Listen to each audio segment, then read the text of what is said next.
As of 5:32 p.m. I'd respectfully ask everyone attending this meeting to mute yourself unless you are recognized to speak. Thank you all for joining us this evening. The meeting recordings along with the unofficial minutes of the meeting will be posted as soon as possible on the board's website. During tonight's meeting, we're also providing communication access real-time translation, also known as CART. Anyone who'd like to access this service should send an email to the RTD board office at rtd.boardoffice@rtd Denver or rtd-denver.com, and a link will be provided. Additionally, the CART transcript can be automatically translated into Spanish for anyone who would like to access a live transcript of this meeting in Spanish. A live stream of this meeting is also available via RTD's YouTube page. Now call the roll. Treasurer Banker. Director Busick, excuse me. Here. Director Catlin. No, Director Catlin. Director Chandler. Present. Director Geisinger is excused absence. Director Gutschner. Here. Director Guzman. Present. Director Harwick is absent. Director Larson is absent. Secretary Nicholson. Present. Is present. First Vice Chair O'Keefe. Present. Present. Director Pagliari. Present. Director Risha. And Second Vice Chair Whitmore. Present. Excellent. So I am counting 10 directors present, 5 absent, but we do have a quorum. Please note that the study session does not have a section for public comment. However, anyone who would like to address the board can still offer their comments in person by email or by participating during the regular scheduled October committee and board meetings. There are 2 discussion items on the agenda for our study session this evening. My aim is for us to conduct these discussions in about 2 hours, and we'll aim to wrap up about 7:30 p.m. A quick note that there was a slight error in the agenda posted online. Our intent is to first hold our discussion on fair recovery opportunities and then move our discussion on high volume events. With that clarification, the first item is for fair recovery opportunities. And I'll give it over to General Manager and CEO Johnson. I'll recognize you to introduce this item and then hand things off.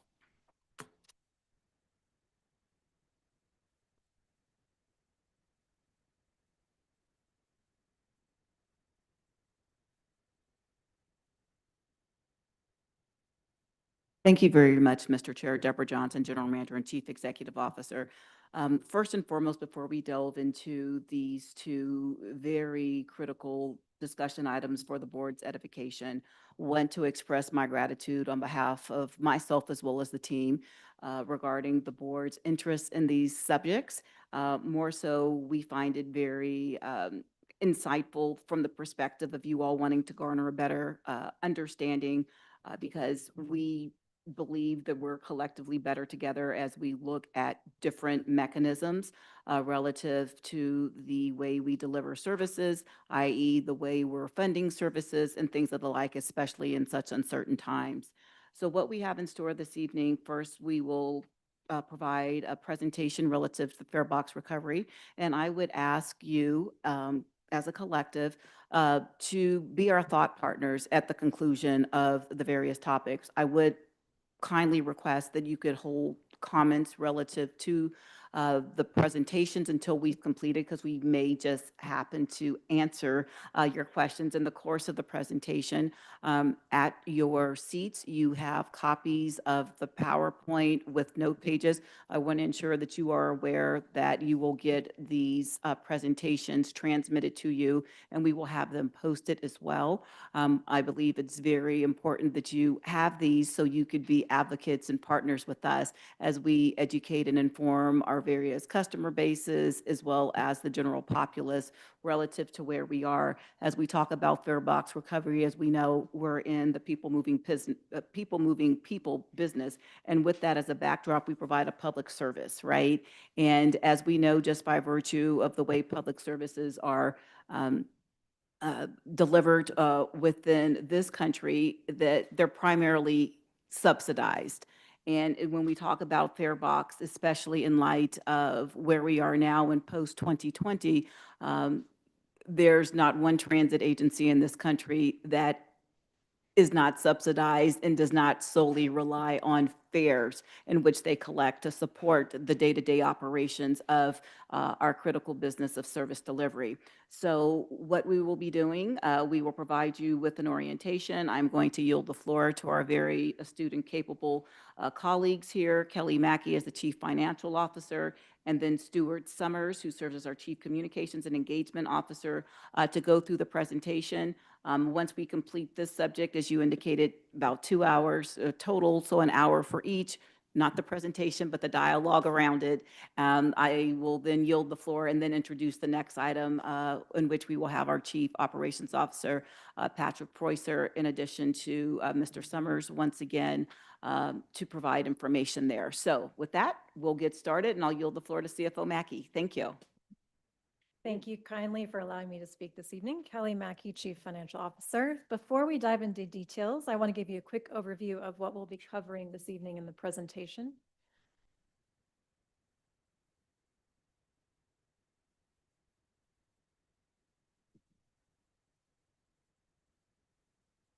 Would somebody be able to advance the slides? That work?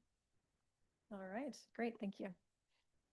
We'll start with farebox recovery ratio, which gives us insight into how much of our operating costs are covered by fare revenue. Next, we'll look at fares and revenue, how fares are part of RTD's multiple revenue sources. Then we'll move into operating expenses, where we'll overview key trends to keep in mind when it comes to fare recovery. And after that, we'll discuss payment methods and programs, including fare payment methods, discount offerings, and pass programs. We'll also touch on proof of payment and code enforcement, how we ensure compliance, maintain safety, and balance enforcement with customer experience. And finally, we'll wrap up with next steps, outlining the actions we're taking and how we plan to move forward in partnership with you all as the board and proponents of diversification of revenue. Are these slides progressing?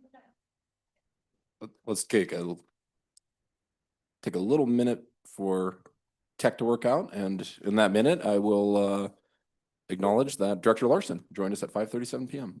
Thank you for joining us.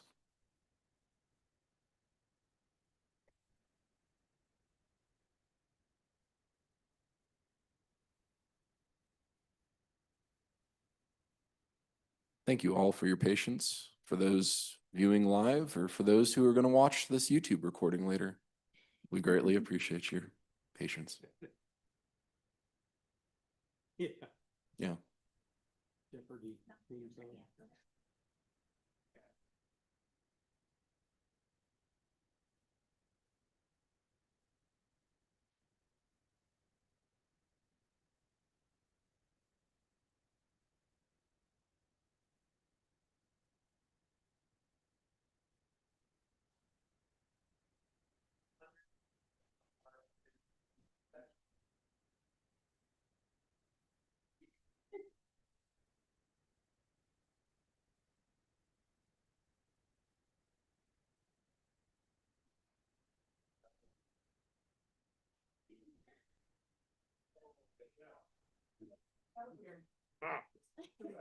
All right, it appears to be working now. Okay. All right, we're good? Good. All right. Thank you so much. Let's Appreciate it. begin now with the farebox recovery ratio. This is a foundational metric in transit strategy we want you to be aware of. So the formula is simple. It's fare revenue divided by operating expenses, and that equals the percentage of cost recovery. So this tells us how much of our operating costs are covered by the fares paid by customers. Please notice the color coding here on the slide, as I will carry it into the next slides for your reference. Fare revenue is green, operating expense is red, and the ratio is blue. This chart shows these figures in the farebox recovery ratio going back to 2017. And in 2017, for example, fare revenue was 140 million and operating expense was 831 million, resulting in a 17% fare recovery ratio.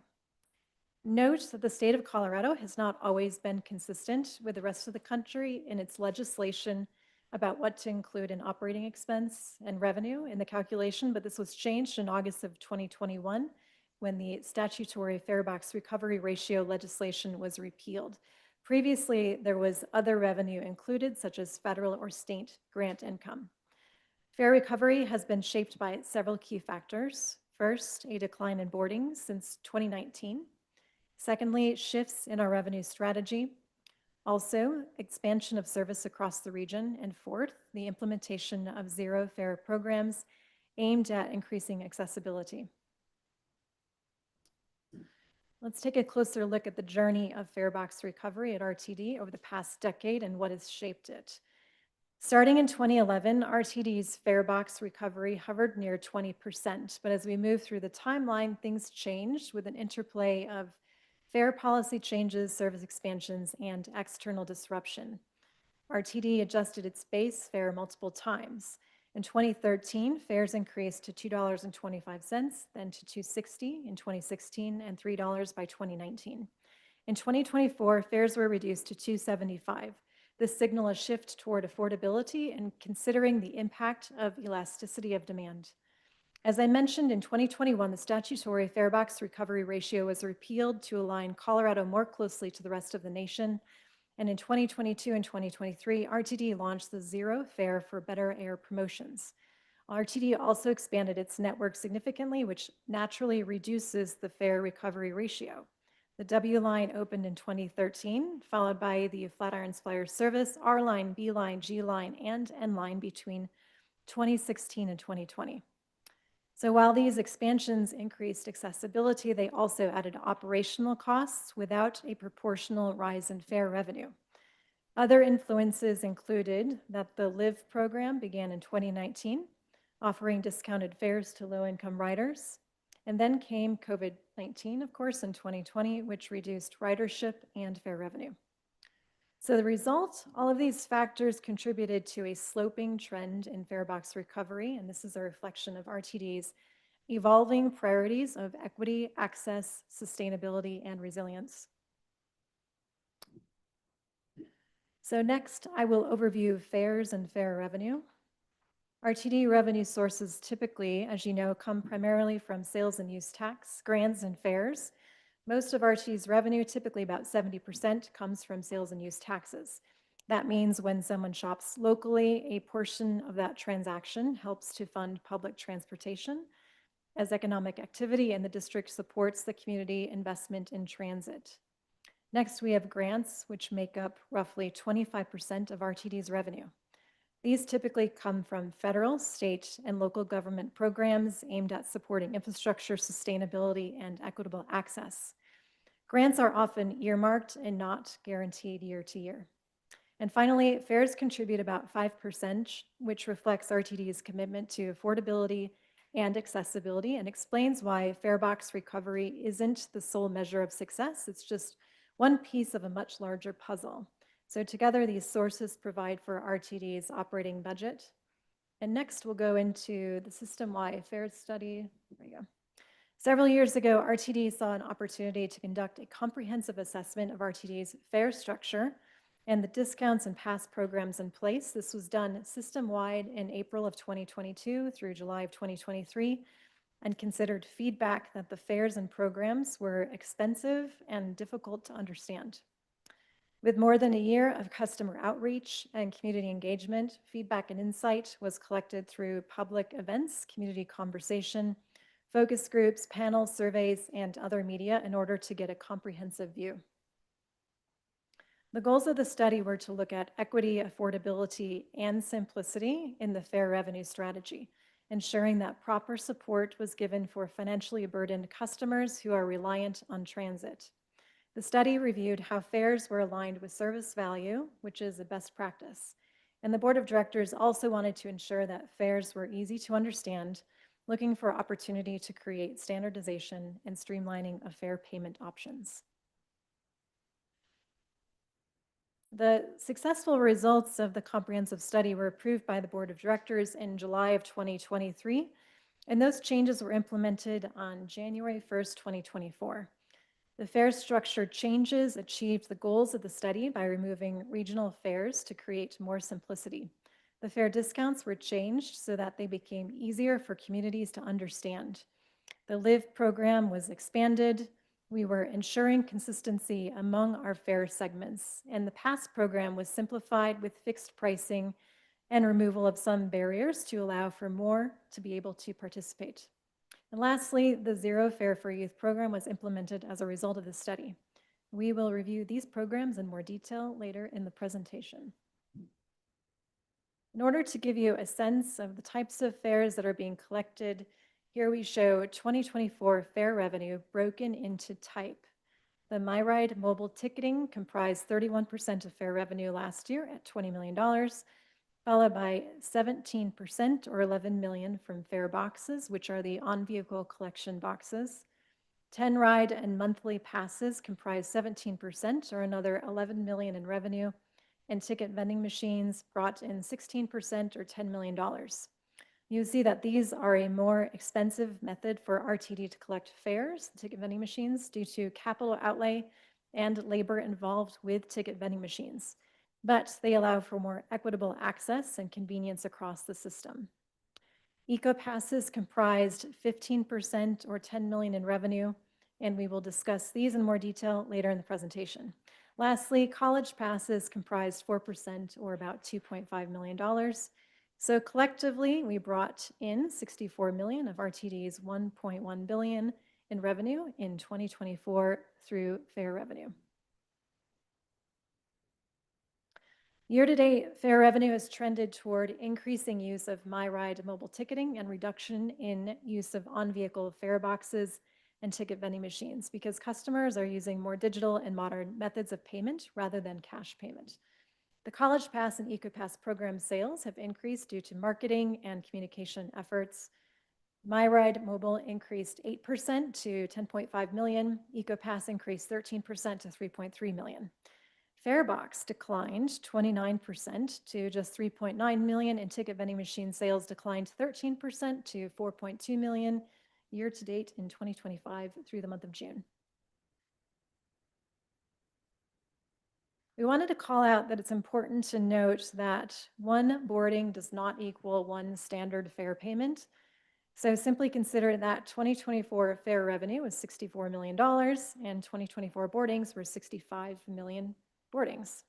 Revenue was less than $1 per boarding, while the standard 3-hour pass was $2.75. Some things are important to keep in mind with revenue per boarding. Our customer transfers while in the system, unlimited use of the variety of passes that we offer, bulk discounts, zero fare services, customers exempt from fare payment, and arrangements such as where the City of Longmont pays for their partnership with RTD. There's also no cost fare media provided through the Transit Assistance Grant Program and Access on Demand, as you know, which provides up to $25 subsidy through 2025. In my own experience, I've been riding one of the commuter rails since joining RTD and was at first curious about how many customers were actually paying until I was pleasantly surprised observing transit police conduct fare checks and personally seeing how few people had not paid. Another important consideration is the impact of inflation on the value of fare collection. In 2025 dollars, the 2013 fare of $2.25 was worth about $3.10 today. That increased to $3.49 and then $3.79. But now the $2.75 fare base fare rate for 2024 is worth only about $2.62 just a year later. All right, taking a brief look at operating expenses. I know you all have probably seen this before. This is the 2025 operating expense budget. The fare recovery ratio is revenue divided by operating expense. Keep that in mind. This is a view of the 2025 budget for operating expense, which shows that, as is typical in transit agencies, wages and purchased transportation generally comprise well more than half of the expense. Services include supplemental premium services here, software, professional services, maintenance contracts, security contractors, and more. A smaller portion of the spend is allocated to materials and supplies, utilities, insurance, leases, and rentals. Other expenses include things like conferences, travel, training, employee recognition, and contingency funds. All right, next we'll take a look at some of the factors impacting expenses. As you know, costs have increased with inflation. This impacts things like potentially fuel, materials and supplies, utilities, salaries and wages continue to increase. Our staffing has increased for good reasons, as well as we have incremental contract increases that are incorporated into our budget and financials. This is a good view of the cumulative impact of inflation over the course of December 2019 through May 2024. So cumulative for the US, inflation was 25%, and broken down below that, you can see for things like tools, hardware, and supplies, it was 26%. Fuel and utilities were impacted 29%, electricity was impacted 32%, and transportation services in general were impacted about 34%. This particular view shows the US transit operating expense versus service growth across the country. So the operating expense has increased significantly as compared to vehicle revenue hours. Operating expense is the black line on top, and vehicle revenue hours are the blue line. Between about 2009 through 2019, operating expenditures increased 111% as compared to vehicle revenue hours increased only about 54%. Next, we'll take a look at the US transit fares as a proportion of operating expense. This breaks down these by the different types of transit used across the industry in terms of mode. So transit expense as a proportion of operating expense for heavy rail is 24%, for example. A commuter bus is 19%. Van pool gets as high as 68%. You can see bus is here listed at 9%. Light rail is at 7% across the US. Next, we will overview payment methods and discounts so you get a sense of what these are for RTD. The fare payment methods that RTD has in place are a combination of things like monthly passes and ticket books. We have ticket vending machine sales. We have cash on vehicles that are collected. RTD MyRide app provides mobile tickets that includes personal, college pass, and EcoPass accounts, as does the MyRide card. We have a Buff One card for University of Colorado, and coming soon in implementation right now is Tap to Pay. Next, we have an overview of different fare media and passes. And this is a very interesting slide, I believe, because it breaks down 4 of the most common fare collection channels, as well as gives you a perspective on what it actually costs to collect those fares, which is important to keep in mind. So starting at the top, Farebox has an estimated annual cost of at least $900,000, and that brings in revenue of $11 million. So therefore, it costs about 8% to actually collect that fare. Looking at Mesabi, which is RTD's contracted mobile and account-based ticketing partner, that cost is approximately $2.5 million. On top of that, we have over $1 million in credit card transaction fees that were charged, and that brings in revenue of $38 million. So the percent of the fare that is spent on collection is over 9%. But going down to TVMs, ticket vending machines, on the bottom line. So the estimated annual cost is actually more than $2 million, because we also need to account for things like parts, other labor, IT resource allocation for that, in addition to credit card transaction fees. Those bring in $10 million in annual revenue. So the percent of fare that's spent on collection is over 21%. Lastly, for my section, I will touch on the fare discount and zero fare programs. So we have these available for individuals over 65 years of age, those with disabilities, Medicare recipients, the LIVE program participants, of course, youth with zero fare for youth, and active duty military members and other fare exempt groups. And lastly, the Transit Assistance Grant Program clients and participants. So with that, I will turn it over to my colleague, Stuart Summers. Thank you. As introduced, I'm Stuart Summers, Chief Communications and Engagement Officer. I'm going to take you through fare and pass programs and give a succinct overview of some of the programs that we offer here at RTD. We'll talk about the EcoPass program, the Neighborhood EcoPass, sometimes referred to as NecoPass, College Pass, Semester Pass, our Live income-based fare discount program, and then TAG program, the Transit Assistance Grant Program. So starting with the EcoPass, this is an annual prepaid transit pass. It's made available through participating employers.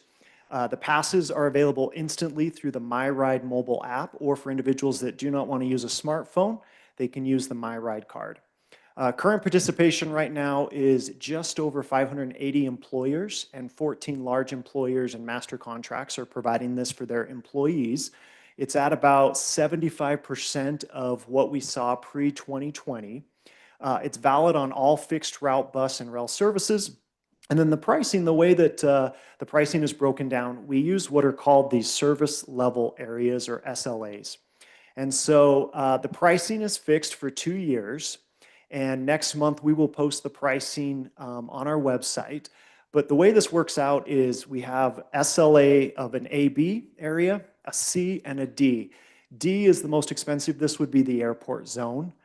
C would be primarily downtown Denver. This is an area that has high access to transit, frequency, and service levels. And then AB is a lot of the areas outside of downtown Denver.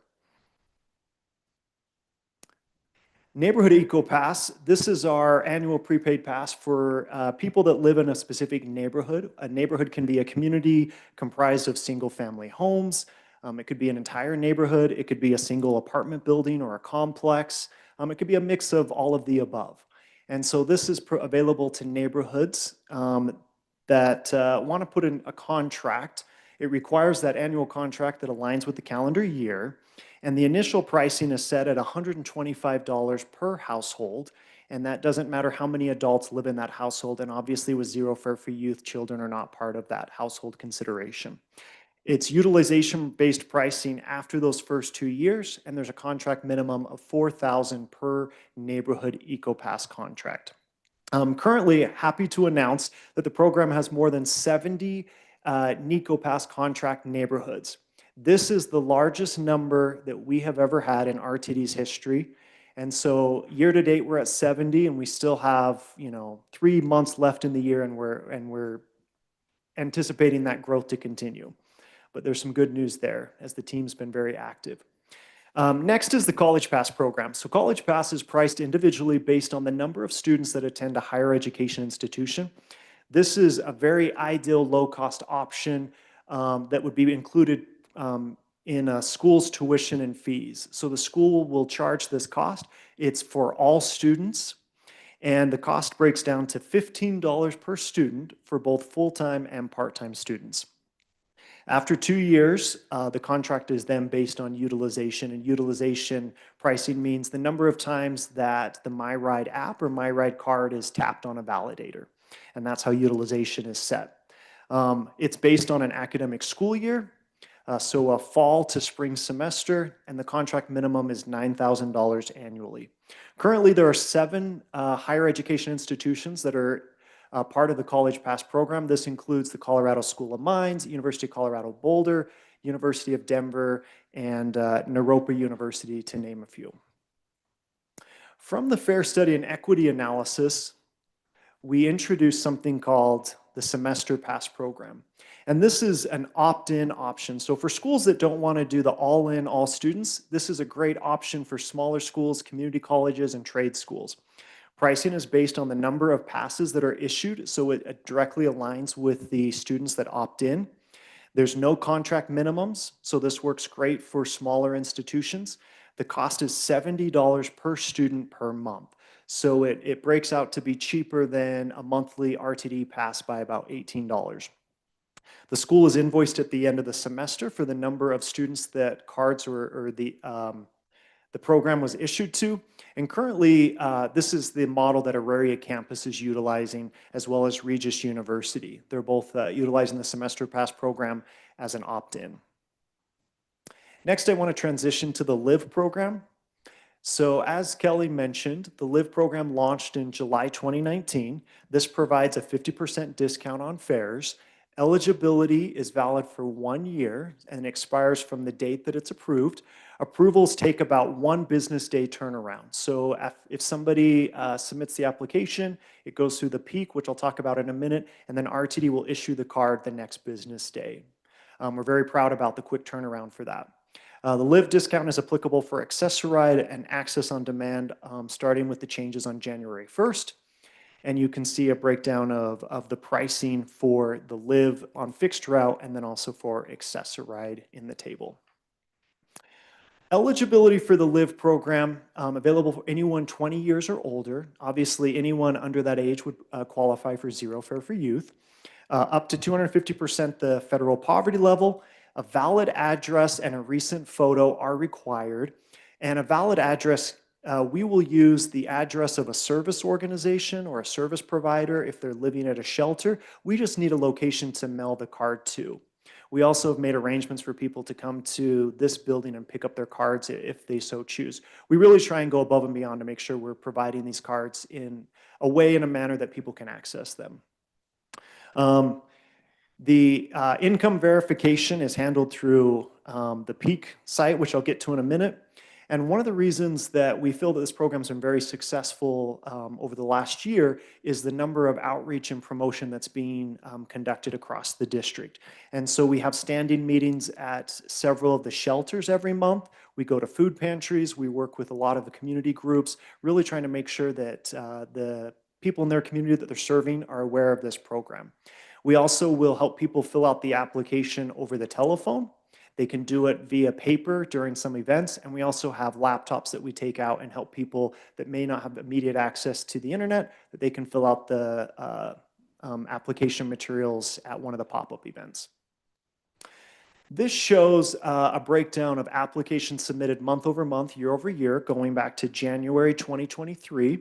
The number of applications approved, and then what we call enrolled participants or quote unquote active participants in the LIV program. This information is included in the monthly customer and community engagement reports that are provided in the board briefing documents, just so if you wanted to ever see a snapshot of where the metrics are at any given moment. I want to point out that there's a difference between applications submitted and applications approved. And the first question you're going to have is, why are you denying people access to the LIV program?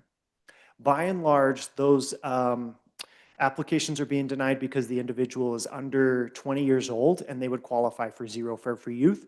So what we will do is transition them into the zero fare for youth program, help them to have information about that. If they don't have a valid school ID, so that they can show that they are 19 or under, we'll provide them a youth issued card at that point. But that's really the difference between an application submitted and approved. A lot of it is due to age. Currently, at the end of August, we had 18,424 enrolled participants.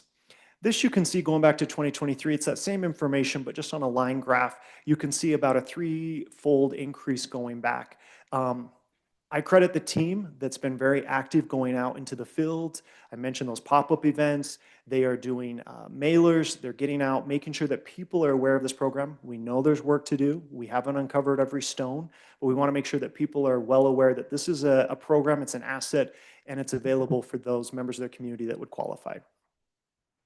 I mentioned that this is all handled through the Colorado Program Eligibility and Application Kit, also known as PEAK.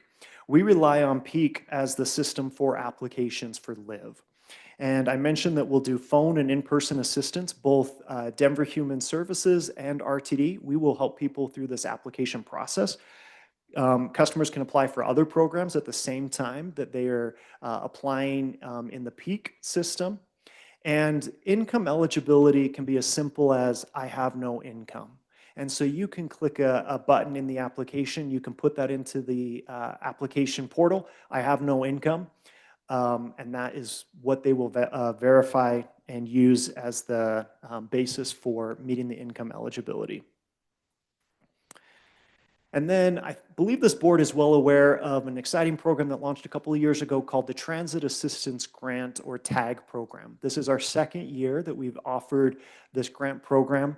It's meant to assist organizations with what we call immediate needs. It's not meant to be a long-term solution, but it's really meant to help customers be able to have access to our services before they can enroll in the LIVE program or other programs in the district.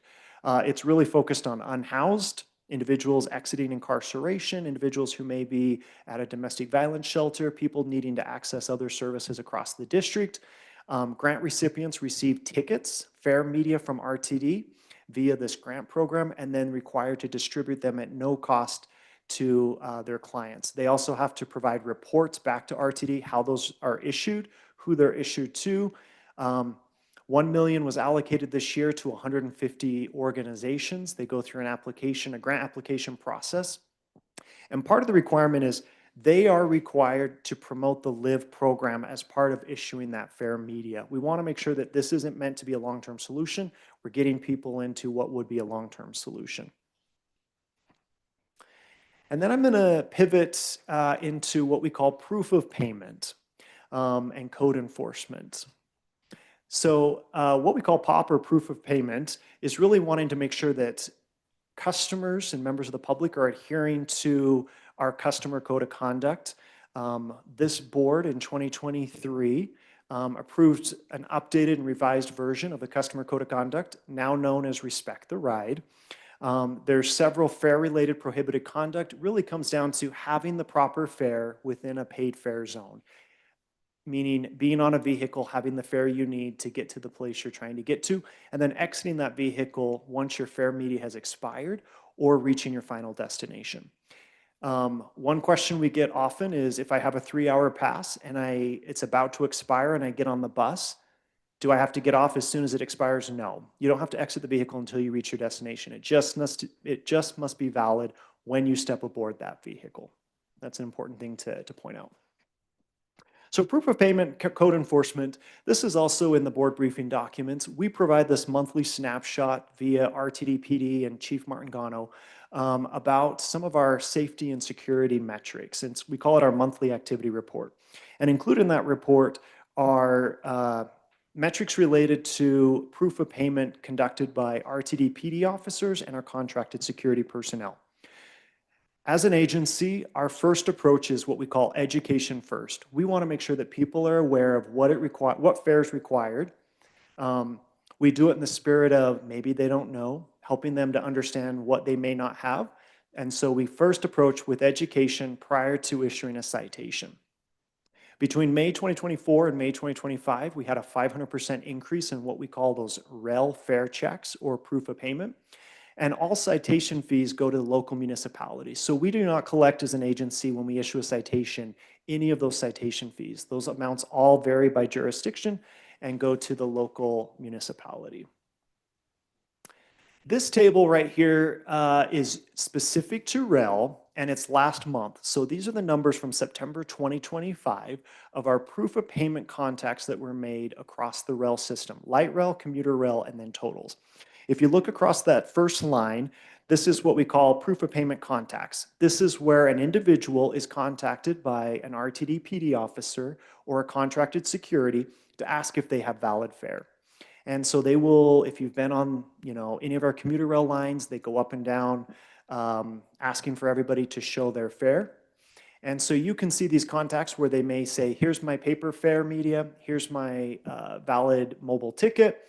And then a scan is where they will actually pull out their scanner and scan it. So you can see how many are people that had the fare check at a contact, how many were scanned, and then from that number, the third line down, how many were found to be without fare. So on light rail, 4,300 during the month of September, commuter rail, just under 17,000, for a total across the system of 21,000 from the contacts made. Below that, we have mitigations, written warnings, and citations issued. Mitigations would be things like the person purchased fare at that moment. So maybe they didn't validate or activate their fare prior to being contacted, and then they validate or they activate their fare in the MyRide app. Maybe they step off, they purchase their fare and get back on the vehicle, or they exit the vehicle at the next stop. And that's often the case. A written warning, you can see that there were about 1,300 across the system last month. This would be a written warning with their name that's issued, and then a citation. You can see there were 76 citations last month related to this. The violator rate is total without fare divided by the number of contacts that are made. And so across the system, about 4.5% of a violator rate of not having proof of payment. And then fares per boarding. So about approximately every 1% of fare evasion equals about 640,000 in lost fare revenue. The other thing that I think is important to emphasize, and we hear from this board and we understand the severity of it, is we want to make sure that we are emphasizing that public trust. We want to make sure that there's an increased perception related to RTD being good stewards of taxpayer dollars, and that we're doing everything we can, implementing tactics that support that enhancing public trust. You can see there's this screenshot of our 2025-26 annual scorecard. There's tactics related to fare enforcement, proof of payment, and making sure that that perception of enhancing public trust is being bolstered by those efforts. And then to round out the presentation, before we take questions, want to talk about some near-term tactics that are underway. We have our ticket vending machine assessment and procurement process that's underway. Looking at the size of the ticket vending machines, are there opportunities to reduce some of that overhead cost, putting in smaller ticket vending machines, reducing the number of machines at the same location? Tap to pay, Kelly mentioned that there's user acceptance testing underway. We're on target to have that launch prior to the end of the year. Cash digitization and our retail network expansion. This is where individuals can go into CVS or a 7-Eleven. They can load money onto a MyRide card, which is increasing access and availability for individuals who may be unbanked or underbanked. We also have a project underway, what we call our customer journey mapping. And this is really to understand all of the different customer types, how they enter the system, what are the decision points they have as they come into RTD prior to even stepping aboard the vehicle. How do they access fare? What are their options? What's working well for them? What are the pain points and the barriers that we can explore and try to mitigate? And then lastly, we have a customer experience and transit utilization plan that's just being finalized to launch next month. This is really focused on how do we enhance, what are the tactical steps we can take to enhance the customer experience? And when we say transit utilization, increase boardings. How do we ensure that we're providing some of these opportunities to increase access to the system, getting people aboard, understanding, how are they making those decisions? And then you'll hear in the next presentation some more about this related to high volume events. And then the last slide, directors partnering with staff. How can you help us? So first and foremost, we need you to be part of our education and informing of our customers and stakeholders. You got a lot of information tonight. We wanted to make sure that you were grounded in some facts and truth. We want to make sure that as you're having conversations, that you're sharing this information with others. We also want to hear your ideas, generating ideas for additional revenue diversification. Are there things that we're not thinking about that you may be aware of that you can bring to the table and help staff as we continue to talk about our fare box recovery? And with that, we are happy to entertain questions. Thank you. Perfect. Well, I just want to thank all of you guys for being present. Ms. Mackey and Mr. Summers, excellent presentation, very informative. And I think not only this study session, but our next study session as well is to kind of help answer some questions that we get from our constituents. And hopefully for those who either watch this live or watch the YouTube recording later on, it's informative ultimately, and that's what we really hope for. Directors, any questions we have? Yes, Director Chandler. Thank you very much for this presentation. I really enjoyed it. I learned a lot, and it's good to have this information.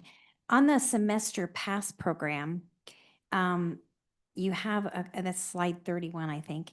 You have current Auraria campus and Regis University. We just opened that new the Community College of Aurora, and I would love to see them partner with us. So I think there's a great opportunity to do that. So I would suggest that that might be our next opportunity to connect with them, since they were so gracious in that ribbon cutting ceremony. And there's a huge area over there. There's a ton of Northrop Grumman. There's a whole bunch of areas over there that have a lot. And there's all of those new apartments that are opening up over there. It's a really up and coming area. There's a ton of opportunity. Pickens Tech is right up the street. So there's a lot of opportunity in that 3-mile area of where the Community College of Aurora is. So that would be my suggestion. Yeah, if I may, thank you. That is fantastic. Thank you for that comment and for that question, Director Chandler. Trust and believe we are reaching out to them. There is a lot of enthusiasm on that campus. They are very excited. You were at the ribbon cutting event. You saw that enthusiasm having that bus stop back. They want to leverage it. So I think semester pass program is a fantastic way to introduce them into the pass programs. I think that makes sense, that opt-in, see if it's successful. And then as we explore down the road, the team has been reaching out and working with them. So yes, we are direct alignment, but that enthusiasm is there. And the area around there too. I mean, there's so many opportunities because there's like 3 or 4 other technical schools there. There's a high school there. There's just a ton of businesses there. So yeah. Thank you, Director. Director Busick. Thank you, Mr. Chair.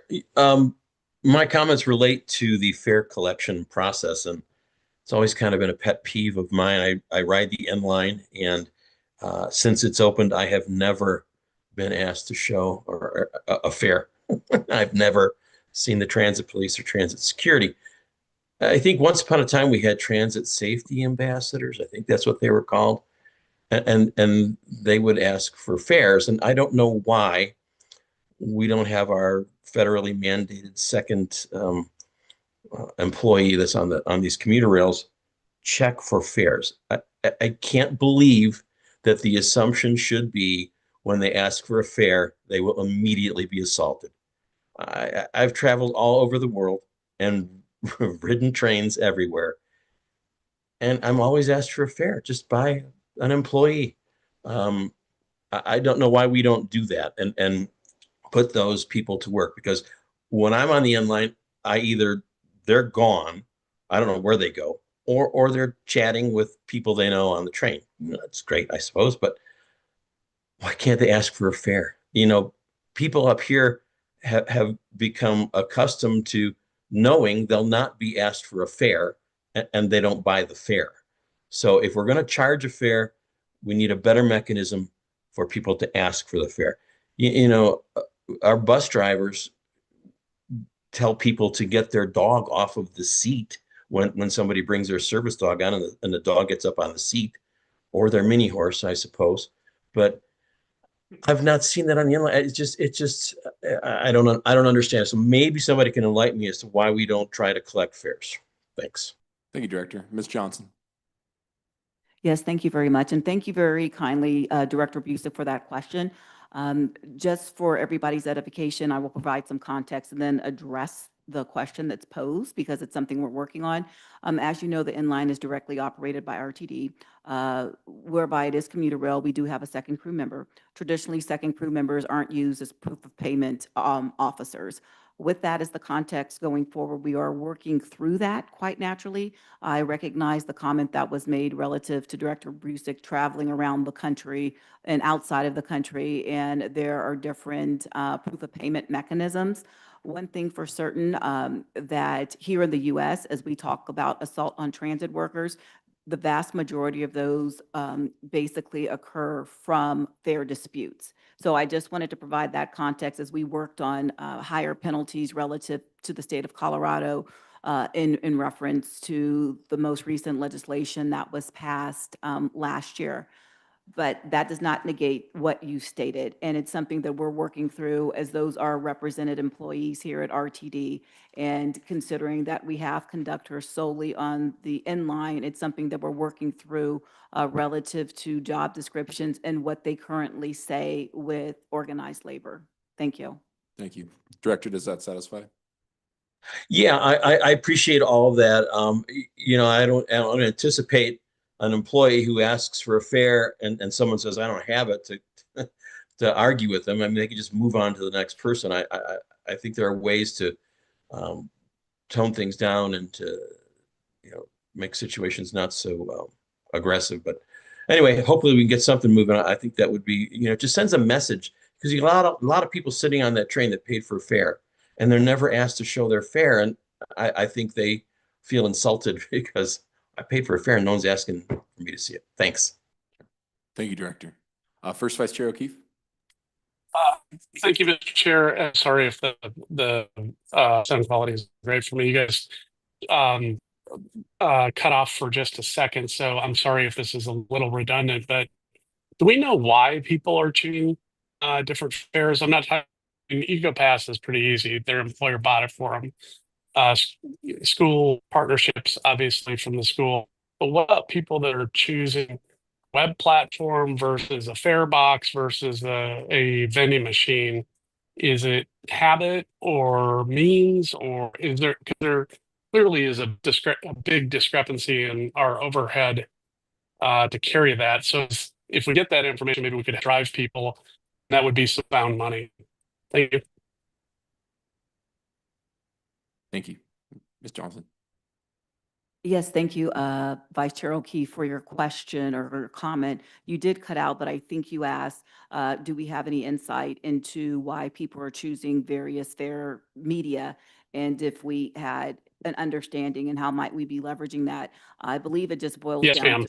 Yes, thank you very kindly. It boils down to preference, but more specifically, when we do customer surveys, we do inquire as to the forms of fare media, and that gives us some insight whereby we leverage and we market. For all intents and purposes, it's easy to use whatever's in your wallet because it takes away that trepidation and angst from trying to discern how might one access different fare media that the agency offers. But I will yield the floor to Chief Communications Officer Stuart Summers to provide some more light, but just wanted to share that from just a global perspective. Well, not global, maybe a national perspective. Thank you. Thank you. The only thing I would add is we talked about these customer journey mapping that is underway. A big part of that is understanding why people are selecting the fare media that they do and where they're purchasing that fare media.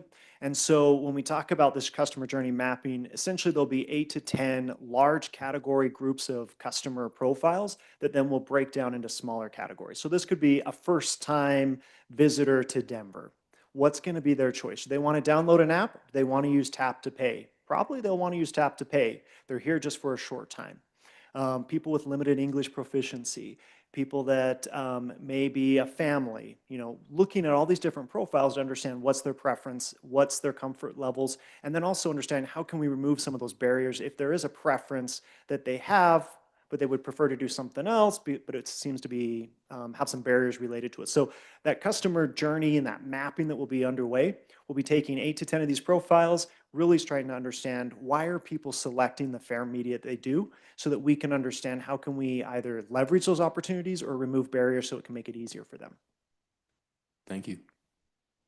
I got Nicholson, Whitmore, Guzman, and then Chandler. I'm waiting for you to acknowledge me because I don't like to speak out of turn. Oh, I haven't acknowledged you yet. Okay. You're acknowledged. Okay, thank you. There we go. Thank you, Mr. Chair. So at least when I've been on our system, in over the last 8 years, one of the most common situations that I observe are individuals who appear to be unhoused, running into the barrier of not being able to pay for the fare and getting waved on by an operator or being allowed to remain on the vehicle as a result of getting asked to do a fare check. Do we have a strategy, given our efforts to improve and increase fare collection, do we have any kind of strategy or thoughts on the ways that we can increase our fare collection from individuals experiencing homelessness and what we can be doing to try and recoup additional revenue from that community? Ms. Johnson, and guessing by the movement, Mr. Martingano. Yes, I will start and then yield to Chief Martingano. So quite naturally, as we approach this, Secretary Nicholson, it's from the lens of firm compassion. It's not a crime to be unhoused. And as we know, by virtue of all the work that we've done to create a welcoming transit environment, that oftentimes individuals that are unhoused will seek refuge on public rights of way. And there could be the appearance of one being unhoused, and they may not be unhoused. And so recognizing that, the chief, under his leadership, working with our jurisdictional partners, have been intentional relative to how we're approaching this as we move forward. And there's support mechanisms as well. But I just wanted to provide that context before yielding the floor to the chief, because we've made great strides as relates to where we are currently in reference to varying customer segments that have been on board and people's perceptions, attitudes, and opinions about who those individuals are, because we have to ensure by virtue of the fair studies recommendations, where we talk about equity, simplicity, and accessibility. And so we do not want to be discriminatory in our practice, but recognizing that it is important for us to ensure that we are being good fiduciaries. So with that, Chief, I will yield the floor to you to explain what you and your staff are doing. Thank you. Yeah, thank you. Steve Morgan, Chief of Police. In regards to that, there's different things. There are a lot of organizations, outreach groups that do provide fare. So just the assumption that these individuals don't have fare is not totally accurate. There'll be days in our district shops where a lot of organizations come in and buy, ticket books to hand out. The hospitals hand out fare as well, depending. But then when we encounter somebody, we have to take over the whole entire circumstance, right? If it's 13 below zero, there's no, the next stop doesn't have any type of shelter. Sometimes, again, compassion, our officers will speak to, with those individuals, explain, educate first. That's one of our strategic goals, is to educate the code of conduct and work with those individuals, getting them to a safe place. In regards to some of those mitigation efforts, those are things where we might tell someone, hey, get off the next stop, buy the fare. But if these individuals do not have the money, we don't want to put them in a situation where, they're not going to succeed in life or within that climate. So we work with all that as well. We'll reach out to different organizations. I just met today with Denver South, and we had all the police entities, Douglas County, Arapahoe, Lone Tree, as well as Greenwood Village, talking about coming up for the winter months. That seems to be an issue, obviously, with our weather changes, how we're all going to work together, make sure that we have organizations, homeless outreach, places that these individuals to go, and make sure that we're telling them while we're on these vehicles. We're talking about a small amount of fare as opposed to somebody's life at times, and that's decisions that our officers are making, and hopefully in a positive way. So, Secretary, does that satisfy? I have one quick follow-up for James CEO Johnson, if that's all right. Yes, sir. Thank you very much. So to follow on that, and to sort of piggyback a little bit on what Chief Montangano just said about, it's a small amount of fare versus someone's life, and we don't want to, be subjecting them to, extreme cold if they have no money. When it comes to our existing fare policy, is the purpose of the TAG program, in essence, to ensure that individuals who lack resources, who do not have money, can access transit? That our goal is to make sure that anybody who really is completely destitute can access transit. Ms. Johnson? Thank you, Mr. Chair. Secretary Nicholson, you have a wonderful hearing. I just whispered to the General Counsel, that's what the TAG program is for, and then you just said it. So yes, the whole notion behind the Transit Access Grant Program is just for that, recognizing that individuals may be seeking help. This is a quick turnaround, and that's why we allocated, with the support of the board, monies in our budget when we brought this forward and had garnered that input during the course of that 18-month fare study and equity analysis. Further to the point, as you heard Mr. Summers state during the presentation, that the TAG program is the nexus to the LIFT program. And more to the point, it is relative to those entities whereby if they don't have an address, that they could actually get their cards. I know personally from visiting the Harm Reduction Center a couple of years ago when we were embarking upon the welcoming transit environment, and I went there and spent a couple of hours whereby there's cubby holes, for lack of a better term, whereby they could store their material. So that's their materials, their possessions. And so that is the intent, sir. Thank you. I have one very quick follow-up. Very briefly, Very Secretary. briefly. What type of fair media do those people receive as part of the tag program? And how do we verify that they're the ones that are using it and not selling it to somebody else or trading it for something? Ms. Johnson? Yes, thank you very much. So, like with any program, there is an application process, and we're entering into agreements with these entities as we provide ticket books and understanding what their intent is going forward. We can do random audits and things of the like, but I can't sit here and tell you with 100% assurance that somebody is not being disingenuous, because that's just the nature of where we are.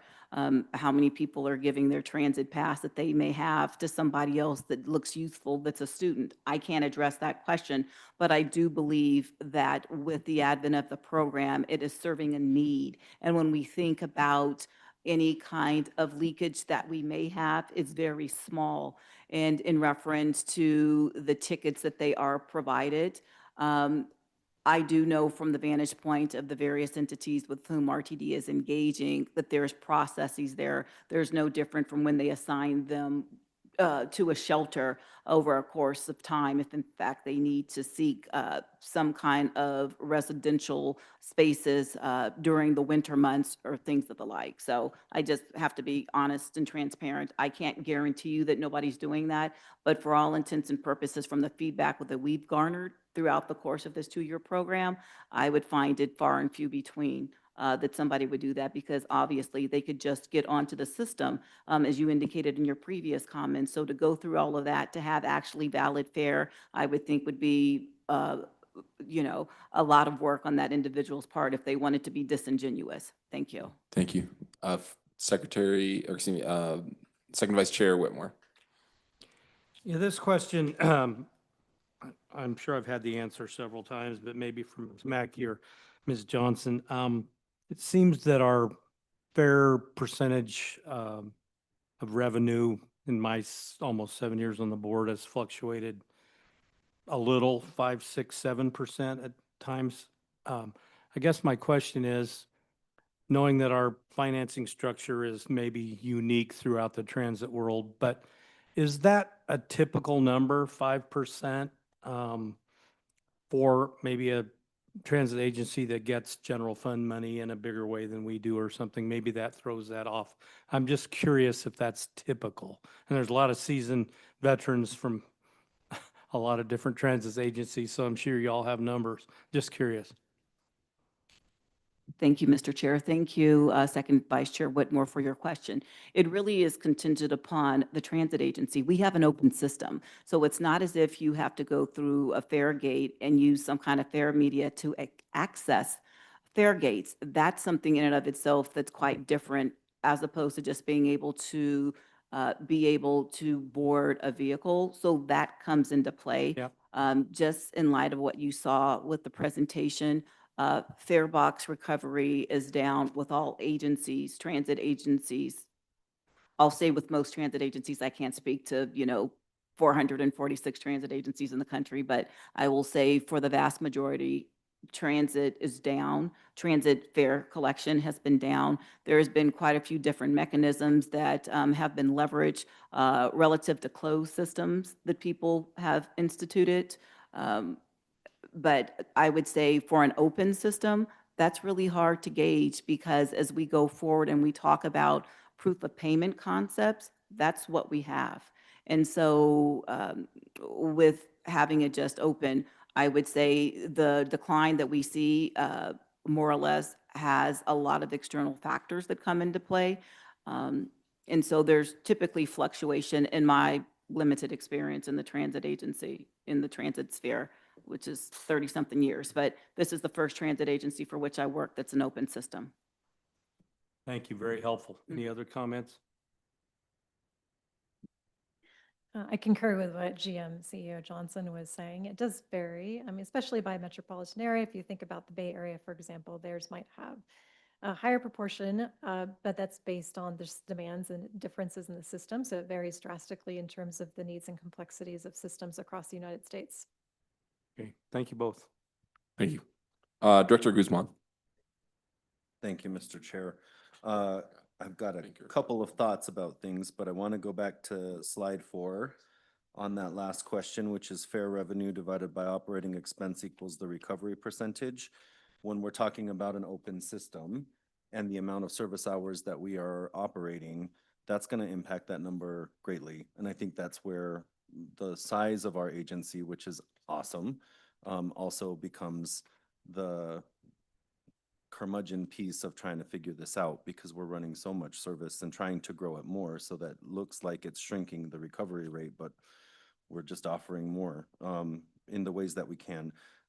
That's just the thought on the last question. So you asked for some feedback and thought partnering. Here's my thought partnering. We have discussed multiple times over the last 2.5 years the SEPTID system with regard to being an open system, and what we can do in terms of constructing some mitigations around different things, which include criminal activity, but also the difference between an open and a closed system, and the huge financial cost of investing in creating a closed system on something that was not designed to be closed. But therein lies the rub. Do we put the money in to close the system and then create a barrier to access that you can only get into the trains, for example, the commuter rail or the light rail, if you have paid your fare to begin with? Very similar to a closed subway rail system, let's say the New York subway system, right? Or the Chicago elevated trains. We got a lot to cover there, and that's a big investment. So there's a question there about what we can and can't do from a reality point of view. With respect to the difference between College Pass as an insurance buy-in for all students, and then it is considered after the first year in terms of usage, versus a semester pass, I would highly suggest, if any of you are engaging with any of your community colleges, get them to the insurance policy college buy-in pass, where it's $15 a student through a fee, rather than the $70 amount per month, because board manager Jack Kroll and I, former regent of CU, had to help me explain the difference to UCD about what Boulder does in the CU system. And that was with former finance chair Doug Tisdale, because AHEC got upset about what they perceived to be a major increase after they essentially paid for their students' passes and then went to that semester buy-in program. It's a very high cost burden for students. And so it would make more sense to pay a $15 fee at the beginning of the year and have the pass for the academic year than another way. So if you enter those conversations in Aurora, please encourage them to go to the other side and not do the student buy-in, because that puts a lot of burden on the student who is already paying for classes. And I think that we should probably engage that way with both Regis and with AHEC. I would highly encourage that in any conversations we have going forward, because that is a headache and a half, and trying to help them understand it was not easy, and there was a lot of pushback because they believed we were creating a 750% increase on their fare. With respect to the question about TVMs, thank you for sharing the cost of purchasing those fares through those different methods. I want to say that because as an hourly employee who was often working until 7 or 8 o'clock at night, our customer service window is shut down and not taking cash or credit payments in Chestnut Pavilion to buy fare. So the only option left then is to go to the TVM and buy a booklet from the TVM down in Union Station, the red vending machines that are across the way from the customer service window. And this is not a dig on our customer service department, right? But we have hours of operation. So as an hourly employee, I often find myself running down there, missing the window time. My only option then, with cash or credit, depending on what's working on the machine or what I have available at the time, is to use that ticket vending machine to get passes, which I then hand out to people who, you know, as a director of the service, I want to make sure are paying their fare but may not be able to. I don't know if you've ever been unhoused for any portion of your life, seriously unhoused, homeless. I have. and you walk around the city with your life in your hands, everything you own, the last thing you're worried about is the damn fare on a bus. And you probably paid it, and it's probably in a pocket or stuffed away somewhere while you're trying to keep your belongings together and not get them stolen on the street. And so if you've never experienced that and tried to board a bus quickly and try to have all of that ready, it's the last thing you're worried about. So to my fellow directors, have some compassion and humanity with the situation. We are human beings, and any of us could end up in that situation really easily. And so what I would say when I see the operator of a bus or, you know, the second member of a crew wave somebody on is that they often hear the person say, I've got it, I don't know where it's at, I'll show you at the next stop. And I see it happen consistently in my area. So it's not just a bleeding heart liberal idea that we treat people with a bit of humanity, because I have been there myself and paid my fare and needed to get on quickly with all of my stuff to go sleep under a ramp on the cold concrete. And the last thing I wanted to deal with was an operator who was going to be a jerk and not let me board the bus while I'm trying to maneuver all of my life belongings onto that bus to get where I needed to be safely. That said, I do appreciate that our operators don't engage in that way the majority of the time that I see them. And I understand that sometimes people just need help getting to where they need to be, and it's my understanding, and I've seen it happen. Young man from Florida, weather snaps, he's in Bermuda shorts and flip-flops, just got to Colorado trying to get himself clean, needs to get to the shelter from 44th and Federal. There's no shelter until you get to the Jesus Saves Downtown mission. Jumps on the 44 and gets a ride, no problem. I paid the fare for him. He didn't know that, wasn't his business, but the operator didn't give him any trouble, got him on and got him to where he needed to be. So I think that we all carry a responsibility as a community to make sure that our tax-paid, our tax-funded public transit system is serving people in that manner. And I am grateful for the TAG program and the community organizations that are using that. In terms of that, I think some clarification and making sure we understand what our expectations are of as an agency to the public, and our commitment to build that trust and respect with our fellow citizens is important to understand for everybody. I'll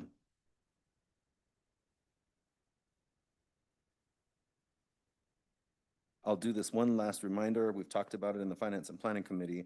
In the great state of Colorado during the pandemic, there is a requirement for all public serving agencies to accept cash. And accepting cash requires the ability to count it and process it. It is going to cost us some money to do that. I just saw a brilliant recommendation on how you go to zero fare systems. KCATA, some of us we're talking about reverting from a free fare system, zero fare system, back to taking fares. I would prefer that if we do it in a mitigated way. My concern right now is the elderly in our community, are aging in-place folks who are going to need to access public transit. And so considering how we can serve them better with respect to this, the youth are getting to school, truancy rates are down, attendance is up. I think that's great. What are we going to do about our aging folks that need the same kind of help and will need that same kind of help as the largest growing segment of our population in Colorado for the next 30 years, if not more than that, according to the current statistics. I don't know that going to a free fare system is going to make any sense at all, because even though we're paying a portion of our fare collection to count that money and deposit it, we're not losing a ridiculous amount. And so I think it is worth having that available, and legally we have to. So thank you for doing that work, but those statistics were really remarkable. I'm done. Thank you, Director, and thank you for sharing your story. Greatly appreciate it. Director Banker, and then I have Director Larson, Director Pagliari, and then Director Chandler. Okay, thank you. First of all, thank you for the presentation. I found it very interesting. So I have a couple of comments and then also some questions. Get my glasses back on here. First of all, with the TAG program, I did learn about it, and I'm so glad I did. There are 3 nonprofits in Longmont that have never heard of it. And so this coming December, I understand the application process opens up. I've already met with one of the nonprofits, the other 2, one I've contacted, one I still have to go visit. But And just to go back to Director Nicholson's, I also was the finance director for a homeless nonprofit in Longmont. And I used to answer the door and hand out those bus tickets. And quite frankly, you know your clients and you know who has a brother in Denver and who needs to go to a doctor's appointment in Boulder. So I don't really think there's too much in terms of trading a bus pass for something else. But anyway, thank you for that program because I think it's definitely going to help folks in my district. Medicare, I saw that you had a special fare for people on Medicare. Really? My understanding, if you're on Medicare, you're 65 and over, so would that not just cover senior citizen fare? And I will tell you, since I am on Medicare, I love it. Oh, yeah. Some of the directors that may have it understand how wonderful it is not to have to pay a monthly huge insurance cost. But so you do have a specific line item for Medicare, folks? Mr. Chair, if I may. Thanks, Director Banker, for the question. It's an eligibility. So if you've ever gone to the ticket vending machine and you say, I am eligible for a discount fare, I have the age requirement, I'm on Medicare, that's what the eligibility is. So it's not a special fare, it's just meeting that 50% eligibility. So it's showing your Medicare card. Correct. Yep. Okay. So if you pay the discounted fare, they may say, can you show proof of eligibility? So Okay, that's what I that is. understand. Also to piggyback on what Director Guzman was saying and also what Director Chandler was saying, community colleges, you know, you've got Front Range Community College, several campuses, Red Rocks, Denver Community College, and of course Aurora. And so it would seem to me that those students who are probably more struggling than those going to CU, you know, they very well may benefit from that. So perhaps going there to try to sell them on this idea would be a good idea. Okay, so a couple of other, oh, and one other thing, you also, Director Chandler mentioned apartment complexes. There are so many new apartment complexes in our region. I know especially, you know, in my area, I swear there must be 20 that are still being built as we speak, and they just keep coming and coming and coming. So it seems to me like that might be a very rich area to go, you know, try to mine and see if we can get more neighborhood or eco passes going. Some of the other comments that I had. Okay, so I'm always, of course, looking for ways to increase our revenue. And I do feel that 4%, 5% is extremely low. And I would hope that when we discuss our budget in the next couple of weeks, we're going to be talking about whether or not it's possible to gather more income from our fare revenue. So just a couple of suggestions. One would be take a look at the Skyride fare. I had asked our board staff, Jack, a while ago, because I was on the board back in the 90s when we started Skyride to DIA, and we charged $10. And we're charging $10 today. And so maybe after 30 years, you know, we might want to take a look and maybe raise it $1 to just a suggestion. Also, when I go to DIA, since we don't have Skyride in Longmont, but I'm hoping we will soon, I do drive, despite the advice that I get from our CFO that I should try the N line. I do drive over to the A line and I park there for $2 a day. So I'd like to ask whether or not that might be another revenue source. $2 a day, we're competing with DIA parking rates, which are $20 a day. So is it worthwhile to maybe raise it $1 to $3 a day? I mean, if you're traveling and you're going to be gone for a week, 2 weeks, that's the reason I drive to all the way over to the A line, because I don't want to pay DIA parking. And so just another suggestion. Let's see, what else? The other thing with regard to evasion, you had mentioned, if I understand this correctly, you said that 1% of evasion equals $639,000. Okay, so if you said that you think approximately, and correct me if I'm wrong because I didn't catch it all, that approximately you think there's about 4% evading, that would come out to close to 3 million, 2.6 million. So is it another issue that I know we're all concerned about is whether or not we can do a little bit more enforcement on fare evasion, especially on the rail lines. It would be great to have fare checks. And so at this point, those are my summary comments and hopeful ways that we can raise a little bit more money so that we can provide more service next year. So thank you. I appreciated the presentation today. Thank you, Director. Ms. Johnson? Yes, thank you. And thank you, Director Banker, for your comments. And from staff's perspective, if it's the desire of the board, we would need to do a fair study and equity analysis, as we can't just, change one fare. We need to look at it. So I'm just saying we're amenable to that if that's the desire of the board. So I just wanted to, put that forward to manage expectations that we just can't unilaterally increase, a fare. So thank you. Thank you. So I have Larson, Pagliari, Chandler, then Nicholson. Directors, if we could try to wrap this up round 7:05, that'd be excellent. So if we could keep it to questions and potentially policy discussions. I would like to remind us that the slide 46 did ask generate ideas for revenue diversification is another thing. But Director Larson. Thank you. My question is, so the violator rate was ranging between like 4 to 7%. I guess, and from my perspective, we probably can't get down to 0, so we could maybe cut that in half if we really tried or something like that. And at 640,000 per percentage point, I mean, it doesn't really, in the grand scheme of things, seem to add up to that much. And I guess I'm just wondering how confident we are that that is the true violator rate.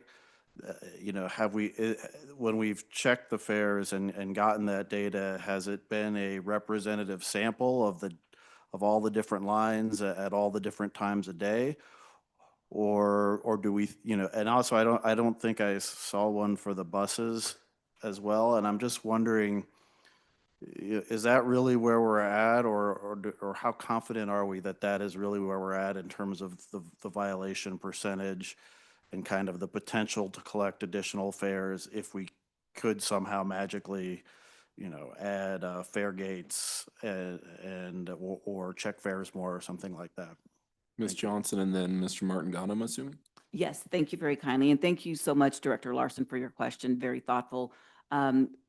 We can't say with great certainty just by virtue of the way the system is designed. And so when we talk about the trade-offs, quite naturally, you'll hear from the chief, yes, we can increase fare enforcement, but what's the trade-off relative to the people power that we'll use to leverage that for the return on investment? And I'm not saying that we shirk our fiduciary responsibility. I'm just trying to answer your question to the best of my ability in light of not having any type of closed system as we move forward. Quite naturally, as we look at fare collection on buses, there is a greater potential to collect there due to the fact, by virtue, we don't have all door boarding on our bus system here. So individuals are basically boarding the bus and they may be using their MyRide ticket or inserting money in the fare box, and they do have to pass an operator. We do train our operators that their lives are worth more than $2.75. So they are to quote the fare and not get into an altercation. So we have greater fare collection quite naturally on the buses because we can do a reconciliation just by virtue by virtue of what we do. And some of you took part in the tour whereby we showed how we vault the cash boxes. And then by virtue of the number of people that board, you can do a reconciliation that way. And so we have an understanding there.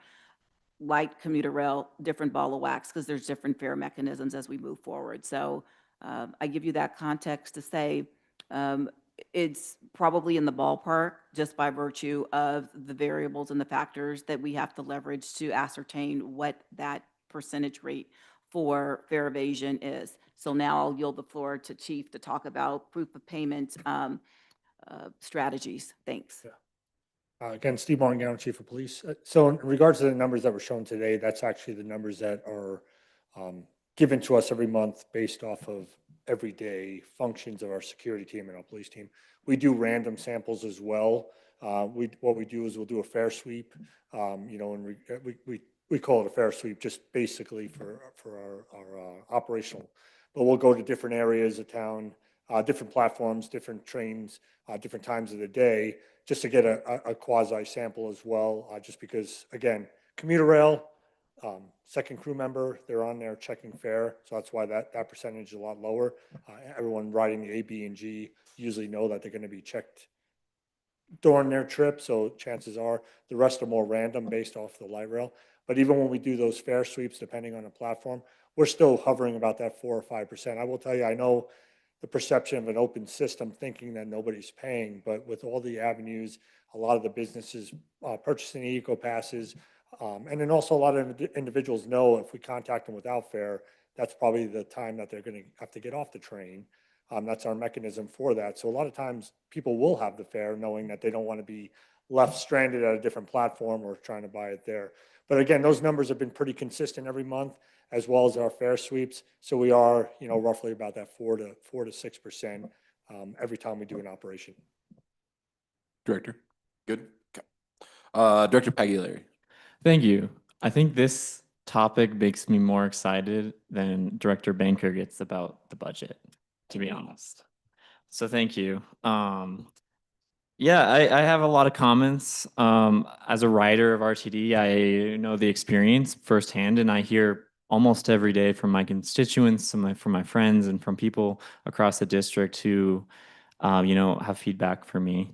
But I think the first point is we've given cost of living increases to the union, to the management, but we haven't raised our fares. So we've basically accepted a fare decrease over the years. And since 2019, I mean, we've basically said, you know, we're going to let people ride for 25% less. I think inflation right now is at like 24% since 2019.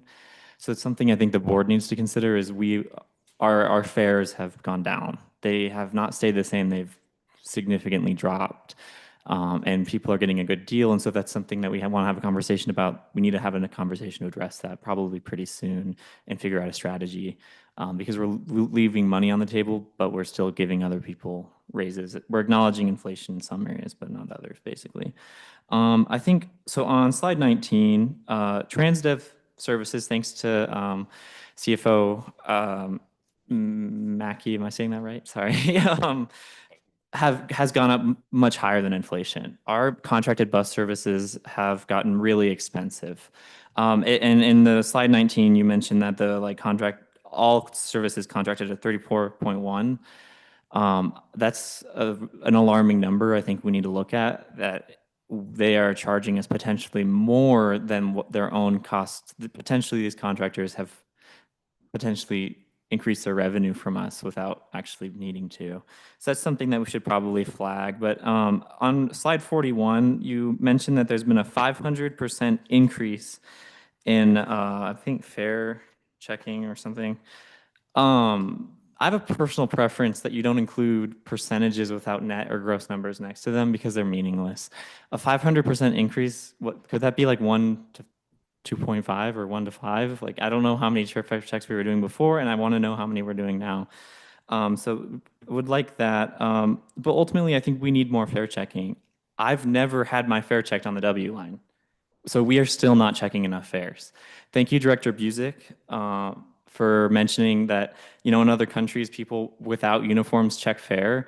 I think that's totally okay. I think most people across Denver are willing to accept someone with an RTD uniform, and we really should bring back transit ambassadors because people, you know, when they see, they might have a connotation of police and they might be reacting differently simply because we're checking fares. But I think this is another topic I'll get to in a second. The first themes I'm trying to go to is really pricing and packaging. We really need to look at all of our fare revenues. Like, we have way too many end user experiences, and I'm glad that you're doing a user journey. it's really confusing for people to take RTD. And I think one of the issues is that, like, if you're a student, you have a college pass. If you're a neighbor, you get a neighborhood pass. If you're, you have a live pass, you have all these different passes, but like ultimately you're just writing RTD. So I would recommend that we make one pass. So whether you're writing or not, you kind of use one pass. We call it one thing, and there's different funnels to get to that one pass. But like in Seattle, for example, I think they have like the Sounder, and I don't know if they have other programs, but like we should have one card, clever name, that all of these programs funnel into. So people don't have to care about how you got the card. They just know that if you have this card, you have access to transit in Denver. That's my recommendation for the fact that we have like over 5 different methods. Sorry, I'm going as fast as I can. Looks like on slide 46, that's the final one, how we can improve our revenue. We, as a board, I don't see it as our role to go out to our constituents and get them on NICO passes. If they come to us, yes, we should help. But people who want to sign up for NICO passes, people who want to sign up for eco passes, those are customers, those are whales, and we should be hunting those whales. We really need a sales team to go out and hunt these opportunities. And I think on that, I appreciate what Director Guzman said. $70 for a college pass is way too expensive. College students often experience their first walkable neighborhood when they move to college and use transportation for the first time without a car when they go to college, if they're going to college away from home, or if they have to go to community college. So we need to really use this as an opportunity to say there's a lot of young people who can take transit during their curious stages of their life. And the cost, yeah, maybe we should just give college students free transit, because the fact that if they use it in college, they might continue to use it for the rest of their lives. And the ridership multiple will be gigantic. So that's something to think about. I think now switching to code of conduct. I have absolutely zero problem with unhoused individuals,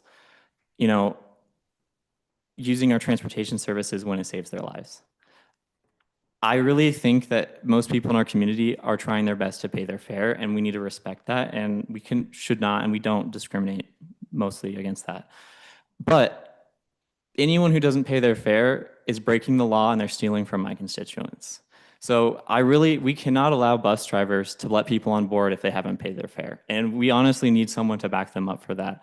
If someone on the bus wants to pay their fare for them, let them, but the bus driver themselves should not be put in a terrible situation unless they're given an order that it is an extreme weather event that they can pick people up. But I do not want our bus drivers picking people up who haven't paid their fare.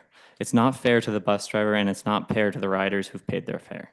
So I think that we need to have a conversation about this as a board about when that might be okay, when we're trying to save lives. But that's one thing, like, it's just tough on the drivers, and it's tough on the constituents. Like, people who ride, they feel uncomfortable that every time the 15 stops, they're letting someone on for free. And so I think we need to look hard and fast at the code of conduct. Other countries, if you don't have your fare, it's a fine immediately. Like, I don't think we should give warnings. If we as a board want to give warnings, we need to look at the code of conduct. But I think people know that if they use our services, they are automatically using something of value. And we don't have an open system in that sense. Like, if they stop on a bus, they know they have to have their fare. Like, I think that just has to be a standard rule that we have to enforce. And I would love to see fare enforcement on the W. And then I'm going to conclude it with being a little bit vulnerable. Thank you, Director Guzman, for also being vulnerable tonight. But when I was unemployed, I was qualifying for different benefits from the state of Colorado, thankfully, and they helped me get my next job. And I applied for the LIVE program, and I was accepted because I was qualified. I applied in November, and I got my LIVE card in June of this summer, like 8 months later. So I think now we might have a 1 business day turnover, but for the past 8 months, it's been an 8-month turnover, and it's completely unacceptable. So if we're going to really enforce people not riding without fares, we at the same time need to make it really, really accessible for people who can't afford their fares to get the tag program, to get the LIVE fares. Because it's us ethically and responsibly, we need to do both at the same time. So there really is no excuse for someone to get on without a fare. So I think that's it. I'm happy to have discussion, but I thank you for letting me have all this time. No, thank you, Director. Greatly appreciate it. Mr. Summers? I'll be really brief, and I appreciate, thank you, Chair, and thank you for being vulnerable, Director Pagliari. One thing I do want to point out, we used to use a third-party vendor to issue the cards, and we had challenges with cards getting issued in a timely manner. We've brought that all in-house now, and RTD staff are the ones that are printing the cards, mailing the cards, and distributing them. So sorry about that experience you had, but that's one of the reasons we brought that back in-house. Thank you. Thank you. Director Chandler and Director Nicholson, apologies. Can we keep it to a minute? Yes, Thank you. I just have a couple of comments. One is on page 40 that Director Pagliari just brought up about the code of conduct. We are going to be having a discussion in OSS about the customer RTD and customer shared commitments. And it's going to, I hope, I'm lobbying already, that it will live on the customer conduct page. So be looking for that in OSS coming up in a week. And it is going to be comprehensive about what is the RTD and customer shared commitments. So hopefully that will bring some of that forward into the discussion of what exactly our expectations are as an agency. And I hope that the expectations of the customer as well, and that we can fulfill that. Also, I would suggest, what you're talking about, access, you talked about getting those little, like a card from your CVS or wherever else, 7-Eleven. Why not partner with grocery stores? Like everybody goes to a grocery store. I would partner with Walmart and grocery stores because people get cards all the time. There's, a lot more access. People, that would be where I would purchase one, would be at a grocery store. And also there should be some place to purchase those at an airport, at the airport, some type of something. I had a discussion with a lot of the disability community. They get off an airport, they're disabled. How do they go? Where do they go? So if we're going to be an all-inclusive, especially to the disabled community, we need to think about how to service them when they fly here to go visit somebody, or if they're flying to another airport, how accessible are we to the handicapped community? And I think those are my quick comments. There's a group called Ready to Work. Director Banker talked about different nonprofits that might be available. Do you want us to give you ideas of where to go? Because there's a really great shelter called Ready to Work. The city of Aurora works with them. I've worked with them, and they're right there at 225 next to the 11-mile RTD station there. So I think we as directors need to think about how we can partner with other organizations that are in that category. But Ready to Work is a very large, and they do partner with the city of Aurora already. So thank you. Thank you, Director. Mr. Summers? I would just quickly mention, this is the type of stuff we want to hear. If you have connections in the community, let us do that outreach. Just give us the contact information or even just the name, and our team will make contact with them. We'll put them into our mailing list, and we'll make sure that they get information when the tag application opens. And we'll do virtual town halls with them when that application opens to answer their questions as well. Ms. Johnson? Yes, I just wanted to share, and Stuart, correct me if I'm wrong, but in reference to various fair media, we do partner with grocery stores. We have King Soopers, and so I just wanted to ensure that everybody was aware of that. While an example was used for CVS, we are partnering with, grocery stores as well. Correct. Thank you. Cool. Director Nicholson, 1 minute. I can keep it at that. I really just have a fairly simple question, and that is so I'm a regular Uber user when I can't get on transit or when I'm in another city, and I get push notifications from them all the time about, here's a 10% discount for the next 5 minutes. It's a great time to take an Uber to go downtown and party with your friends. We have an app. We have a ton of customer data in that app about where people are going, where did they get on the bus, where did they not get off, what trains did they take. What kind of targeted discounts and promotional fares have we looked at as an opportunity for revenue diversification, and in order to get people who maybe took the bus 3 months ago or took the train into the thing for New Year's Eve, hey, try us again, 50% off, or whatever. To what degree has that been explored? Chair, if I may. Thank you, Director Nicholson, for the question. Let me do a little bit more research into this, because I think that's a very great point that we could explore and see the feasibility. We are underway creating the one app And part of that will have push notifications. Currently, we don't have that functionality in the Next Ride, and that's something that we're excited about, being able to have direct push notifications outside just service alerts. So let me do some research into that, and we can bring back a response. Ms. Johnson? Yes, thank you much, and thank you, Secretary Nicholson, for that idea. At the risk of being the skunk at the garden party, we have to ensure that we have established fair policy, i.e. when you heard that we did the fair study and equity analysis, I'm not saying that we can't do it, but that's a policy that we need to establish and do our due diligence relative to you all approving it and us sharing that as we go forward with the Federal Transit Administration relative to the obligations we have as being recipient of federal dollars. So not poo-pooing on the idea because I like it, but I'm just sharing with you, these are opportunities, and that's why we're having this good dialogue, because we could bring that forward whereby the board is authorizing us after we do what we need to do to ensure a level playing field, and we put that forward. So thank you. Thank you very much. And thank you again, staff, for the presentation for our first part of tonight's study sessions. Thank you, directors. Excellent comments. I just am going to take real quick, less than 30 seconds, chair privilege. 2 points that got brought up. One, I think about the eco passes, as Director Pagliari brought up. There are some, for quote unquote, whales out there that we can definitely target. And instead of going at the individual consumer, I think it's one of those things where you start looking at apartment complexes, those businesses that are in that transit-oriented development area. That's where you can start really targeting it. Because if people get a free fare and they try RTD for the first time, they're going to come back and they're going to use it as a choice rider. And second,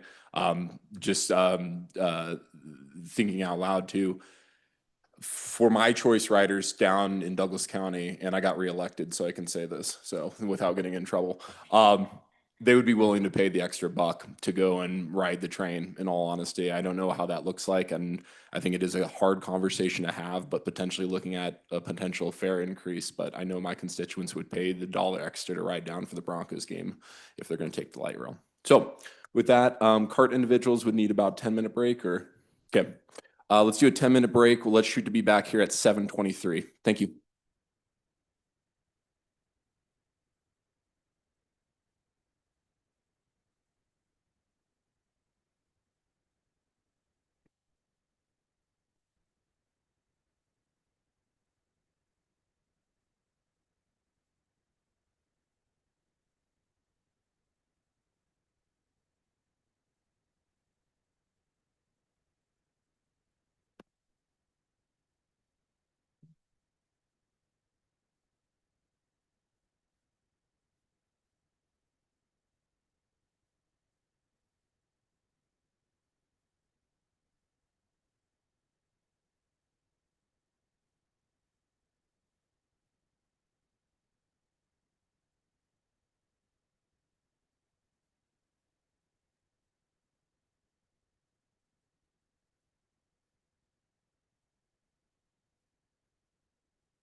2-minute warning.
All right, 1-minute warning.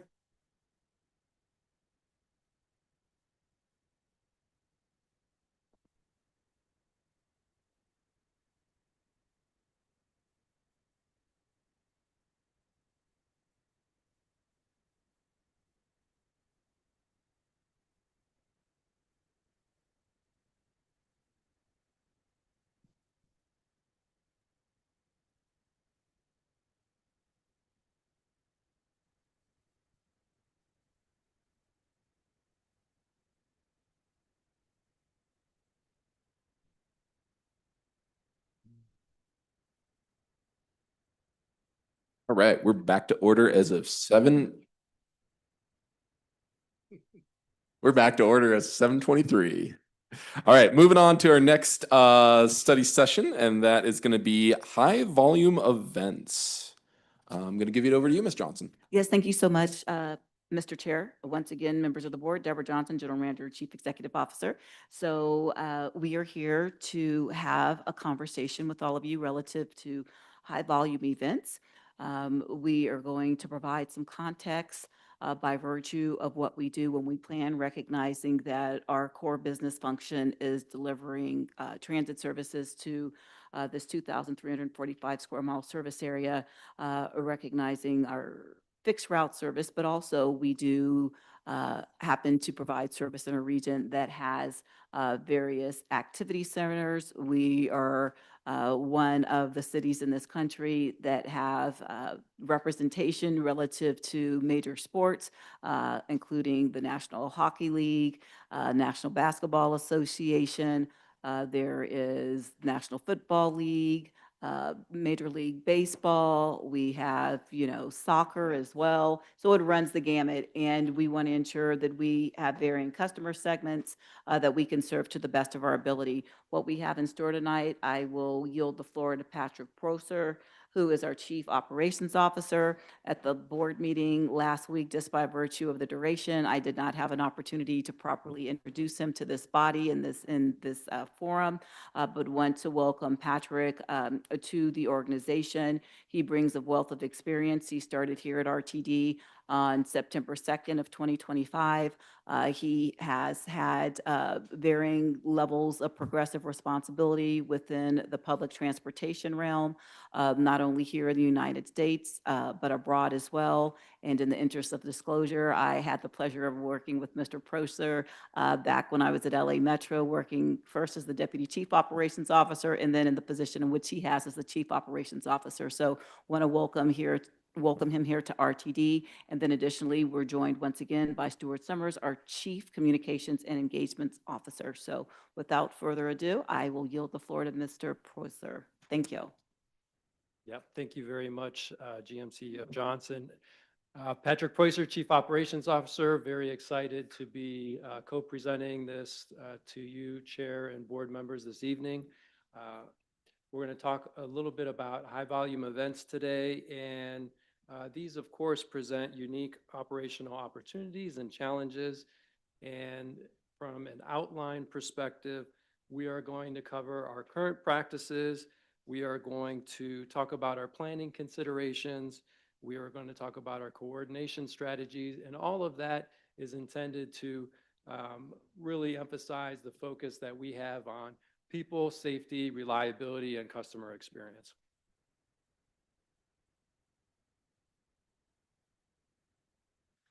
We're going to start here with some definitions. I'm just being a little cautious with the remote here because it tends to have a little bit of a lag. There we go. So I'm not going to read through each and every one of these definitions, but I'm going to leave that up on the screen for a moment because understanding these terms is essential for clarity and alignment. Ultimately, these are the terms that help us as we go through the process to plan, execute, and ultimately review these high volume events. I will draw your attention to base service. You will hear that and some of these other terms throughout the presentation. Similarly, on this slide here, you're going to hear the term married pair. That is not to be confused with some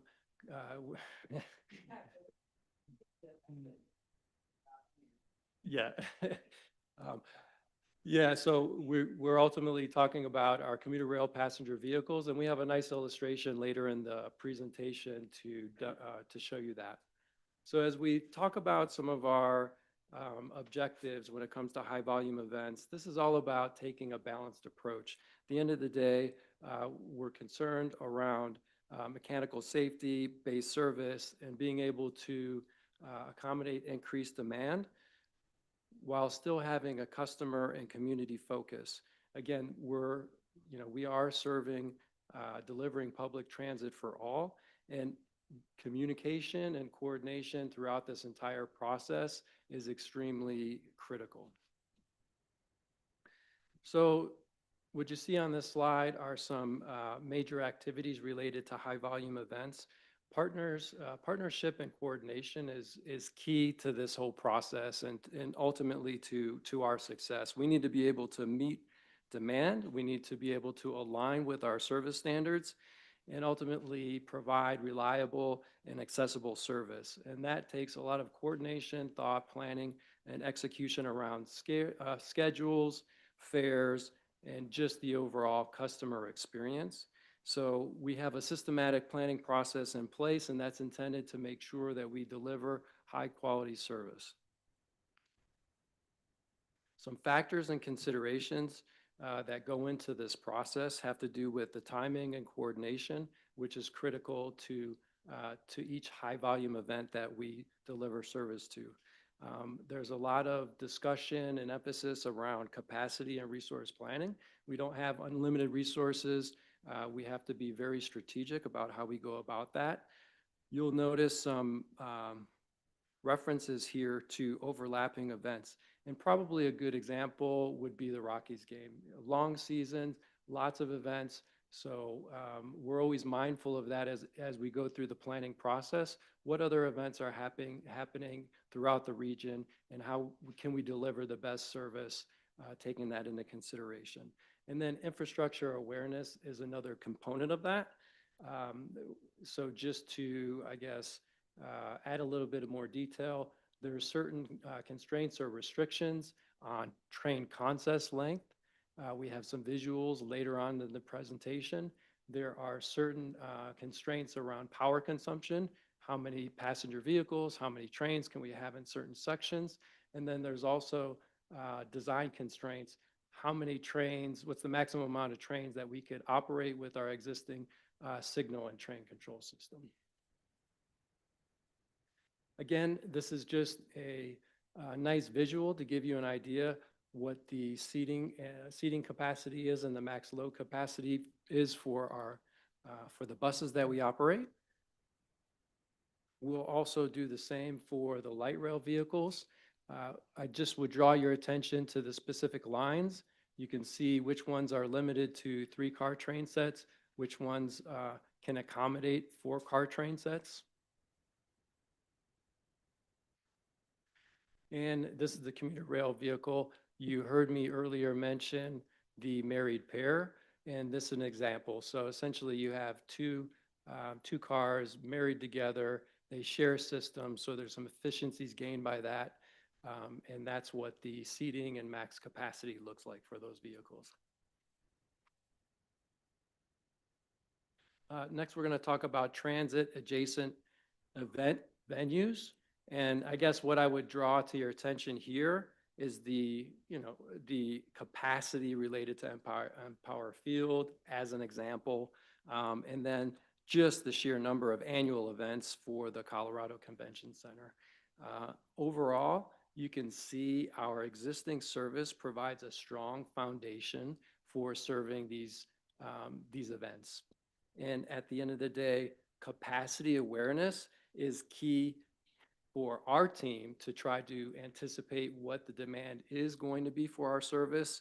And that helps us overall coordinating our supplemental service just to make sure that we do have reliable operations. So it's striking that balance between meeting the surge, the capacity demand, and then the reliability around our base service. This is a little bit more of the same. You can see Coors Field, the capacity, and then you could see the Denver Center for Performing Arts and just the sheer number of events. Again, good starting point for event-specific planning. Wanted to provide the board just with a visual overlay. This kind of gives you a better visual of what our coverage looks like for our system. For the planning teams that are involved, it helps us identify gaps and opportunities, and it also helps with strategic coordination.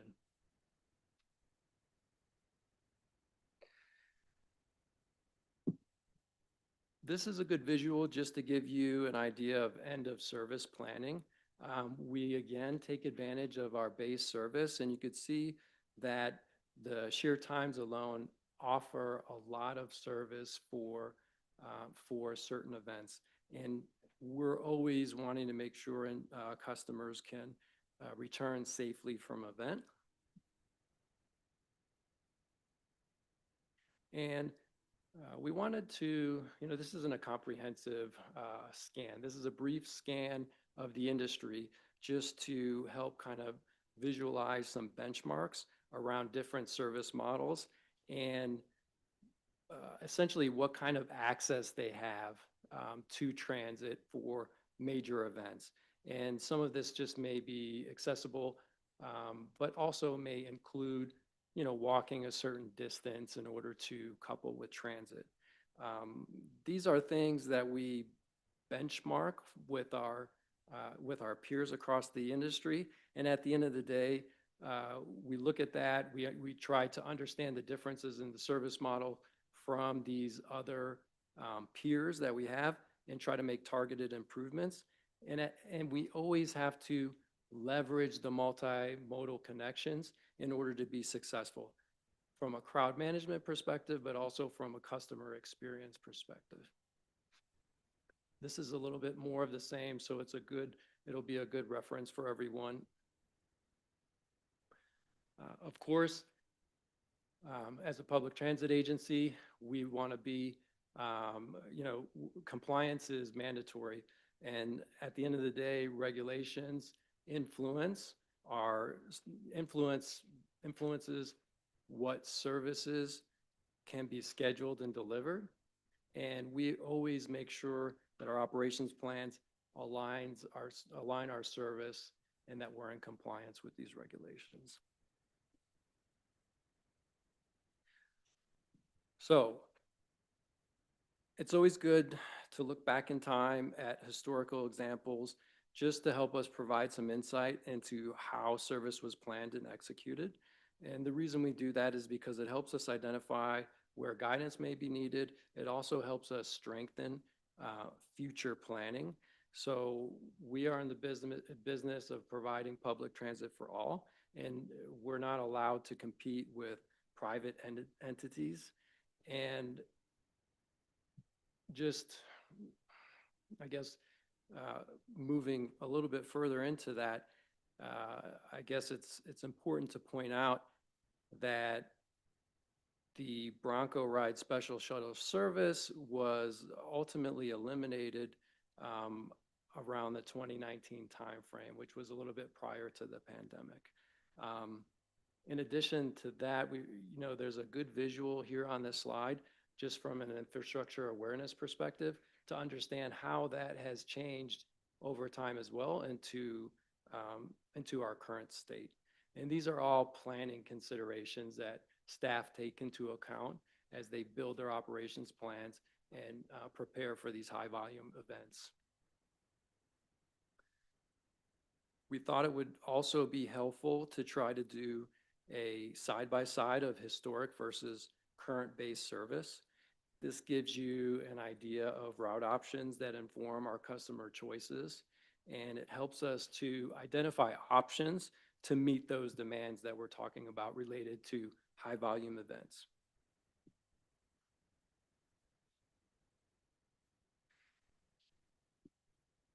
Here, we wanted to share some information related to ridership trends.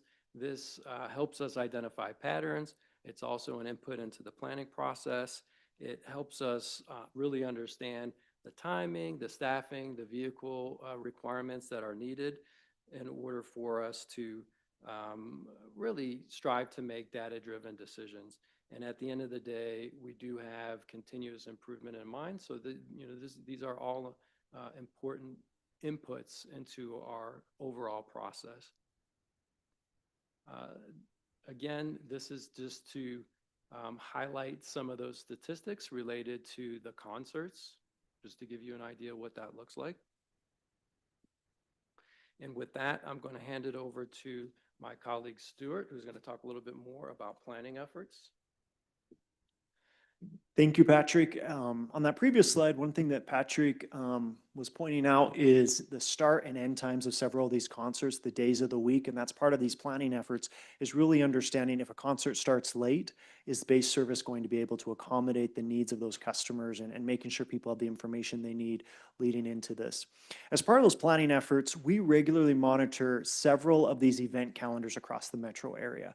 We're constantly scanning these event calendars, looking at schedules, trying to get an assessment of what events will be taking place that have the potential to generate what we call high transit utilization.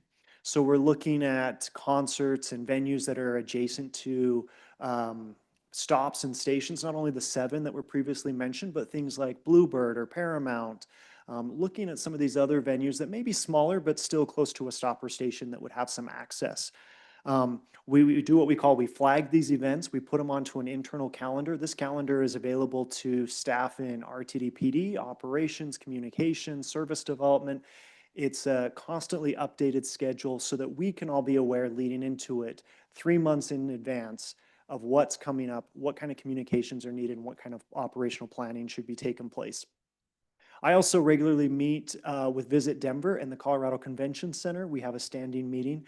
We coordinate schedules. They provide information about large conventions that are coming, what conventions may bring large crowds on the A-line, what type of opportunities do we need to be aware of where maybe we want to insert ourselves into bulk mobile discounts and things of that nature. Also, contact's been established with each of these 7 transit adjacent venues, the things that were mentioned, Coors Field, Empower Field, really trying to understand what do they have planned in the year ahead and how can we work together on meeting those needs. When we think about communications and outreach, we have what we call our communications checklist. And so depending on the event and its anticipated attendance, the venue it's taking place, we will leverage some different communication tactics and strategies to ensure that we are delivering that information to customers and potential customers. And this could be things like news releases, media advisories. We have what we call our Take a Trip promotion. It's a first-person account of how you get on the bus, what stop to get off, how do you walk from that stop to the venue, really trying to showcase somebody a step-by-step tutorial from a first-person account. We also utilize service alerts, website banners, notifications, really making sure that we're putting information in front of customers.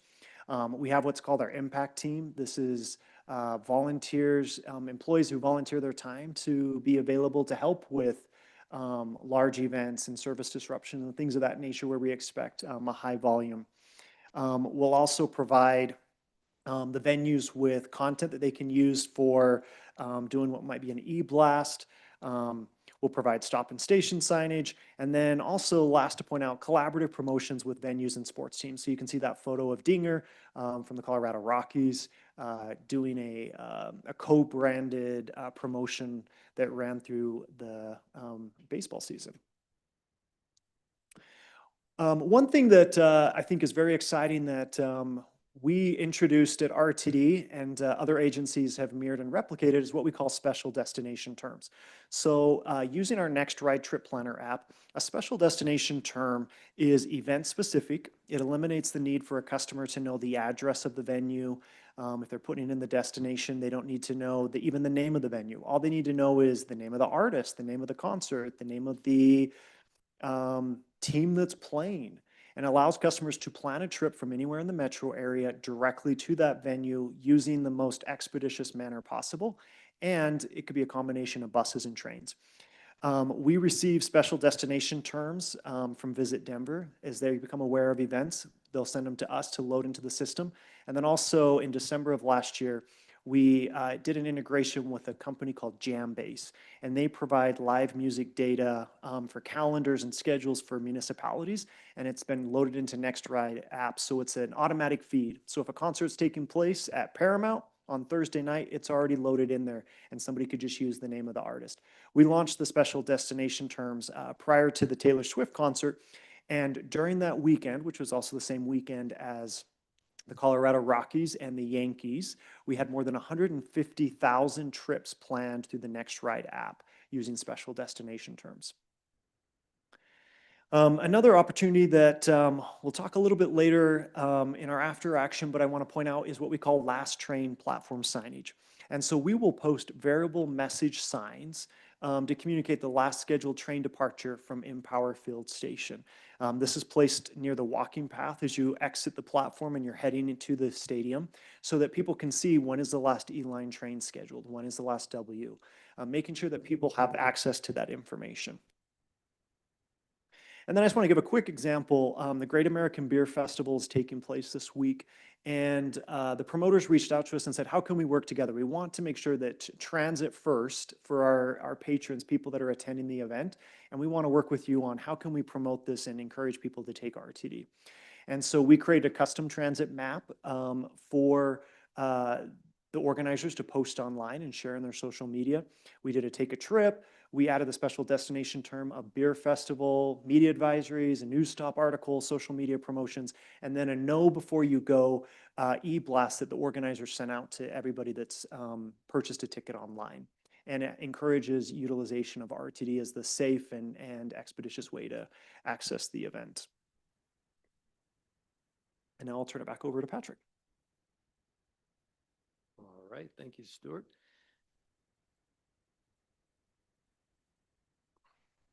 So here you have some of the major inputs and elements for the operations plan. Again, we rely heavily on data, and we make a lot of data-driven decisions based in our planning process. And you've heard me talk a little bit about resource and resource alignment.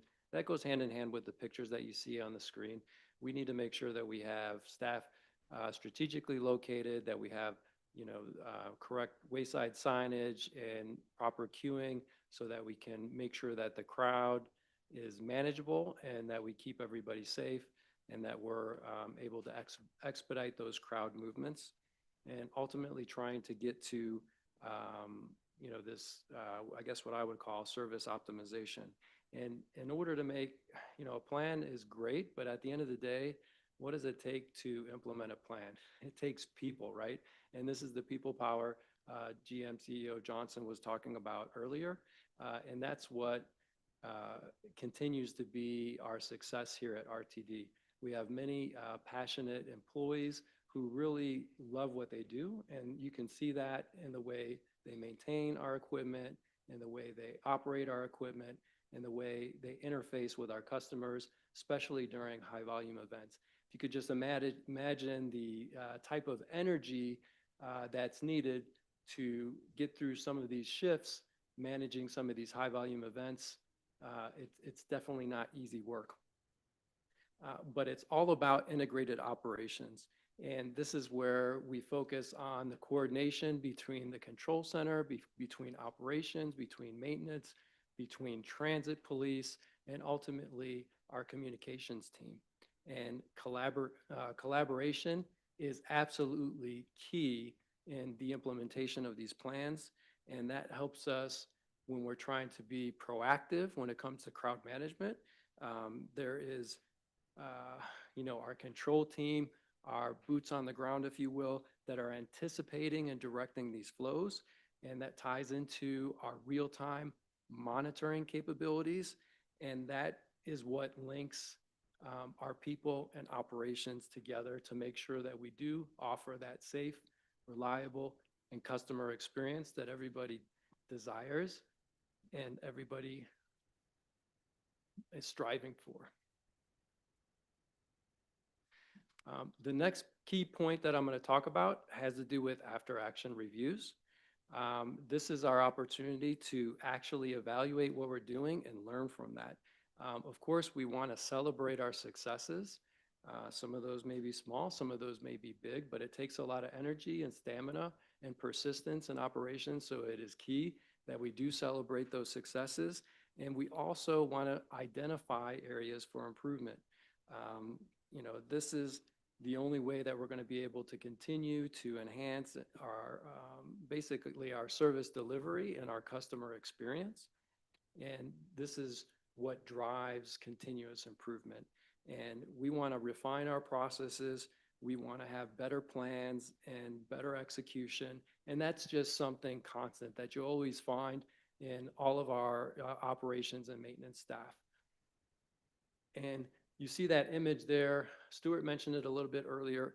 Last train signage.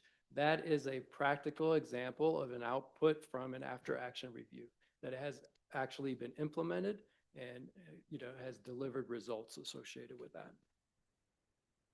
So with that, I'm going to hand it back to Stuart so that he can close us up.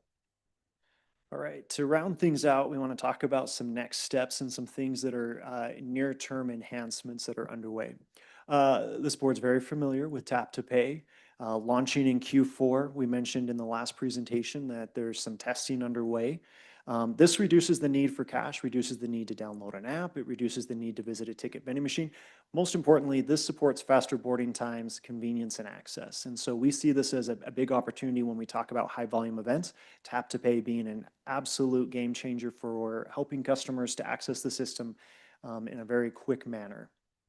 Another near-term enhancement is our digital totems. These are those large format walk-up signs. As this board is also familiar, in December 2025, RTD will assume ownership of all of these digital signs. There are about 300 across the system. This will allow us to pivot from using these as an advertising space to a customer amenity. And so when we have a specific rail station where there's an event taking place nearby, we can put up full screen instructions about how to access the venue, when the last train will be, if there's any sort of disruption, if there's extra service that's planned. Those are some things that we can take control of that and rely on it as a true customer amenity.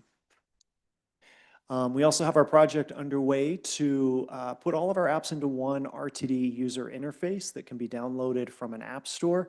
This will allow us to be able to have notifications right within the mobile app, integrate all of the trip planning, fare payment, incident reporting functionality. So it's the one-stop shop, ensuring that people have access to the tool, and it's one tool instead of relying on several different platforms and functionality.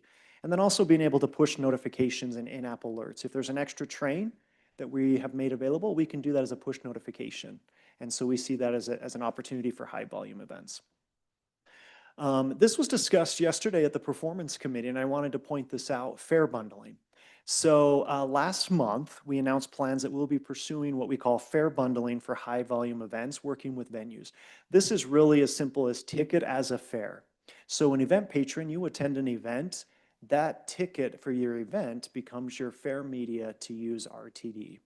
And so we met in 2024 with Sound Transit to really understand how they have implemented some event-connected fare with Climate Pledge Arena. They gave us some best practices, some things that they've done and some successes they had and lessons learned along the way.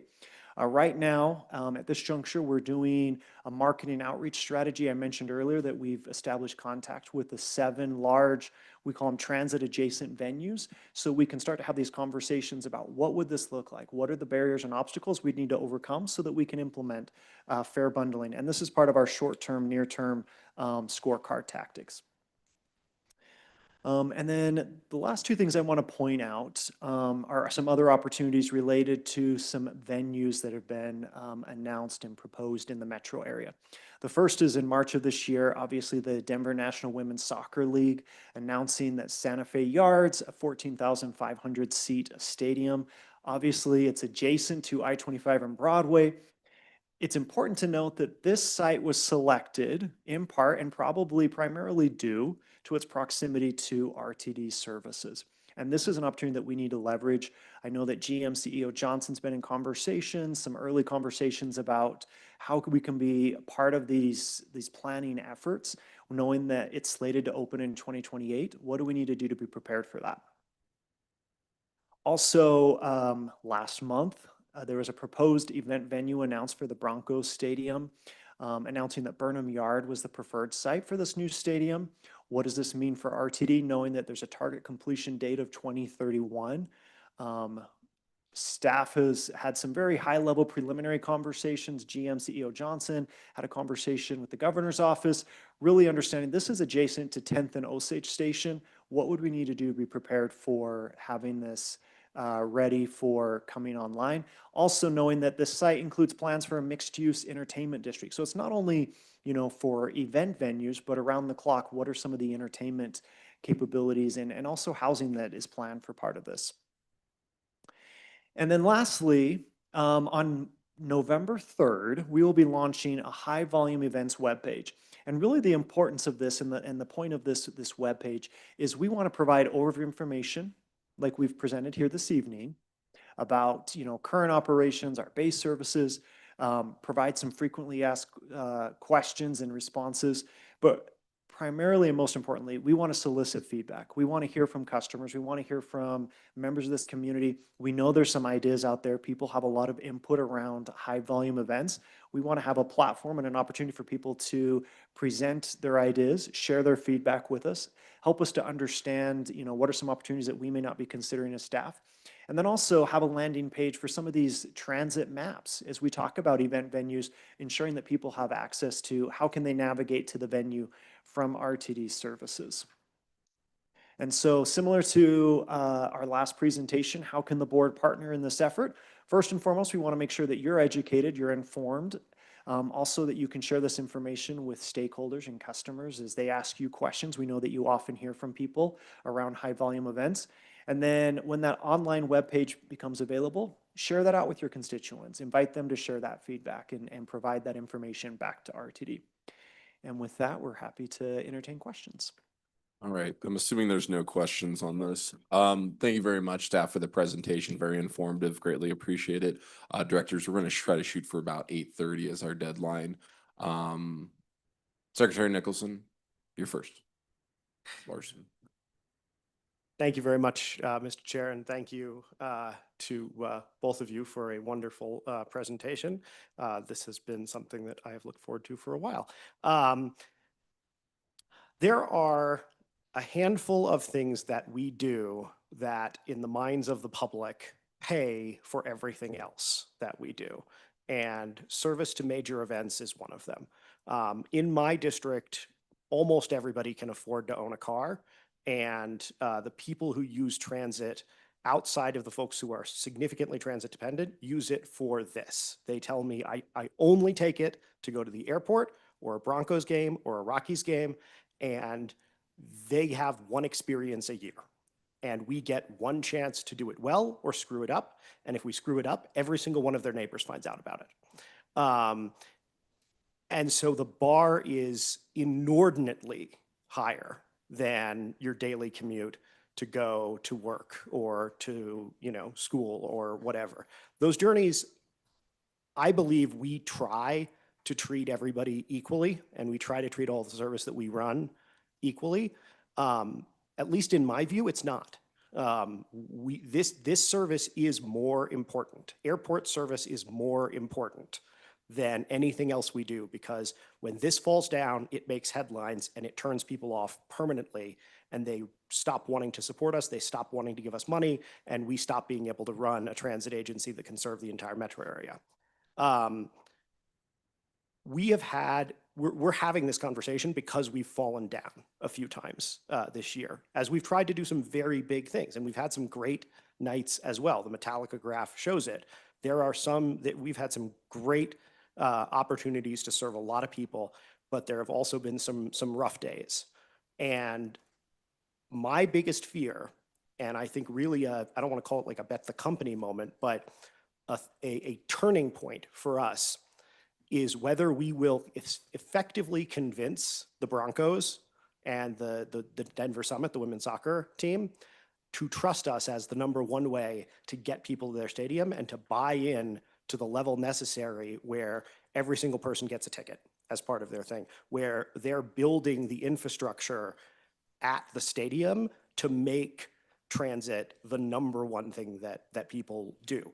The airport right now, if you're leaving the airport as it's been for the last few years, it's not necessarily the most attractive or obvious thing to go downstairs and take the train. It's not like there's a gigantic sign that says, take the train into Denver, don't take an Uber, or don't rent a car. I don't know that we're there right now, given the year that we've had, when it comes to convincing the broad public, when it comes to convincing the average voter in my district, when it comes to convincing the owners of these major venues, that they should trust us as the key way, that we will be there, not 95% reliability, not 96, 99.99, like we will have the staff every time. We will have extra people so that service, people calling out does not affect this. It does not affect you getting to the Broncos game. We will run extra buses on the FF so that people are not being turned away at Westminster because we weren't running enough service. We will not, we will run extra service on, the LX so that if you're in Longmont, you can get to the stadium on a Sunday to go see the Broncos. My question to you is, what do you need from us to put that level of prioritization into place? Your thing says we are going to make adjustments, but not sacrifice our existing service. I think we should. I think it should be the policy of this board that we are going to deliver excellent event service. And if we have to suffer a little bit in order to do that, that's what the public wants us to do. What do you need to hear from us to put that kind of a prioritization into place so that we can deliver on what voters have, at least when I've talked to them, we can deliver the type of experience that they've asked us for? Ms. Johnson. Yes, thank you very much, Mr. Chair and Secretary Nicholson, for your comments and then your question. I'm taking this chiefly due to the fact that recognizing our Chief Operations Officer has been here for 1 month. I will give him an opportunity to opine, but I think it's prudent upon me to address that question. As relates to our core business, Mr. Preußer spoke to this. We provide public transportation. The operative word there is public. And so when you've made your statement about the higher priority should be placed upon special event service, I would disagree with you respectfully, because we're delivering transit services to all people quite naturally. And then more specific to that point, we have an obligation of being good fiduciaries as it relates to where we are. That does not mean that I don't hear you loudly and clearly relative to where we sit. But on the flip side of it as well, something that's quite important when we think about the resources that we currently have available relative to delivering service and leveraging people, I would share from an observer who has been a transit practitioner for several years, when RTD was going through its hardship relative to ensuring service was readily available back in 2018, 2019, it was due to the fact that all these resources were being deployed for special service and we were mandating people to work. Therefore, there were not enough people available to pull out regular service come a Monday with base services, right? And so as we think about where we're going, a couple of things to answer your question about how we can ensure that we have services available. The team and I have spoken and we've talked about this, recognizing the I should say, the landscape for our operating environment, that it would behoove us as we move forward where we have different classifications relative to having people power that may be bidding on work that is, for the extra board. We may need a classification for bus bridging, and we may need a classification for special event services or high volume, I'd like to say, because as we utilize that term special, why is a Broncos game more important than somebody getting to their job where they're making an hourly wage, trying to maintain their livelihood so they don't become unhoused? And so I think here, as we talk about it, words matter, and I'm not trying to sound preachy, but what I'm saying is there's work for us to do. Where we're at currently is that we're going to be making some tough decisions. Primarily, the board will be making tough decisions. As the chair of the Finance Committee, Chair Guzman, and Vice Chair, oh my gosh, I was going to call you Chandler. I'm so sorry, Vice Chair Banker. Today, as we were talking about conversations relative to this body, deciding what might happen because we're trying to maintain our existing service levels. So I just want to be very transparent as we talk about where we're going relative to the new or proposed sporting event venues. We have been in conversations because as Mr. Summers indicated that primarily these locations were selected based upon access to transport. More importantly, as we talk about the National Women's Soccer League in that stadium, that was a critical component. I have been in discussions with the developers prior to the site coming to fruition, and there's work to be done. And quite naturally, we will be at the table talking about a plan. I'd be remiss if I didn't state, you said that we need to be on time 99.9% of the time. I would share that would be our ultimate goal, and that is a stretch goal because when you put a bus out in mixed flow use traffic, you are not going to arrive at your destination 99.9% of the time. A lot of you have your own personal automobiles. You may use Uber, you may use Lyft. How many times when you travel do you arrive at your intended destination 99.9% of the time if you do not have dedicated guideways? And we do have street running vehicles. So to answer your question succinctly, what will we need? We would need additional revenue and resources relative to having adequate people power so we can have called out classifications whereby we could deliver those services. It could be done in the sense of identifying what resources we would have at the ready to move forward. Another critical aspect that I would like to see come to fruition at this agency, whereby when we hire individuals coming into the organization, we hire them separately relative to a train engineer, a light rail operator, a bus operator. Multimodal agencies for which I am familiar and where I've worked directly, we would bring individuals in as bus operators first, and then they would have an opportunity to promote to be a rail operator or a train engineer. The reason being is we wouldn't be seeking out volunteers when we needed the bus bridge. You already have somebody assigned to work, and then basically instead of operating a transit vehicle that's steel wheel, then they could be on rubber tires. Those are things that the team and I are currently looking at, so I just wanted to share that. I will yield the floor to my colleagues to see if you have anything additional to add to the comments that I made just by virtue of being a transit practitioner in this space. Thank you. Sure, definitely appreciate the comments, agree with everything that was just said. The only thing that I would add to that is that I'm going to go back to the earlier comments that I made. We are fortunate to have had some major successes here at RTD. We are fortunate to have a team that is extremely passionate about what they do. And one thing I can say with absolute confidence is that they are always going to strive to provide the best service that is possible. And with Mr. that, Pricer, is your mic on? yes, I'll bring it a little closer. Sorry. Appreciate for it. that. Thank you. And they are always going to strive to provide the best service that they possibly can within the service standards that we have adopted, within the working conditions that we've agreed for our employees, and that's within our capacity and capability. You had asked the question about what do we need from you possibly, and I would say any time we can advocate for infrastructure and be that thought leader in the region around transportation to make sure that, yes, there is a voice at the table when we're talking about how transportation is going to accommodate this new infrastructure, and how are we going to enhance transit and ultimately enhance our network with that new infrastructure so that we can serve those venues and those events in the optimal way that allows us to provide the best service across the entire network with ease, without there having to be too much compromise on either side. Okay. I'm going to come back to you, Secretary. Hold that thought. Director Larson. Thank you.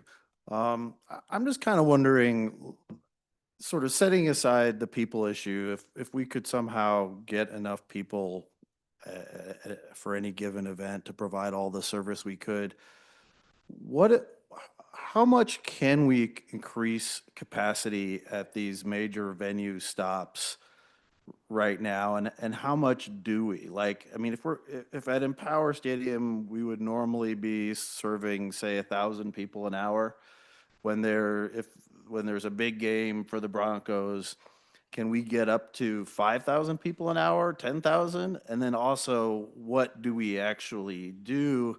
And then related to that, ultimately, I mean, at least rail transit should be able to be the most efficient way to move people versus cars or buses.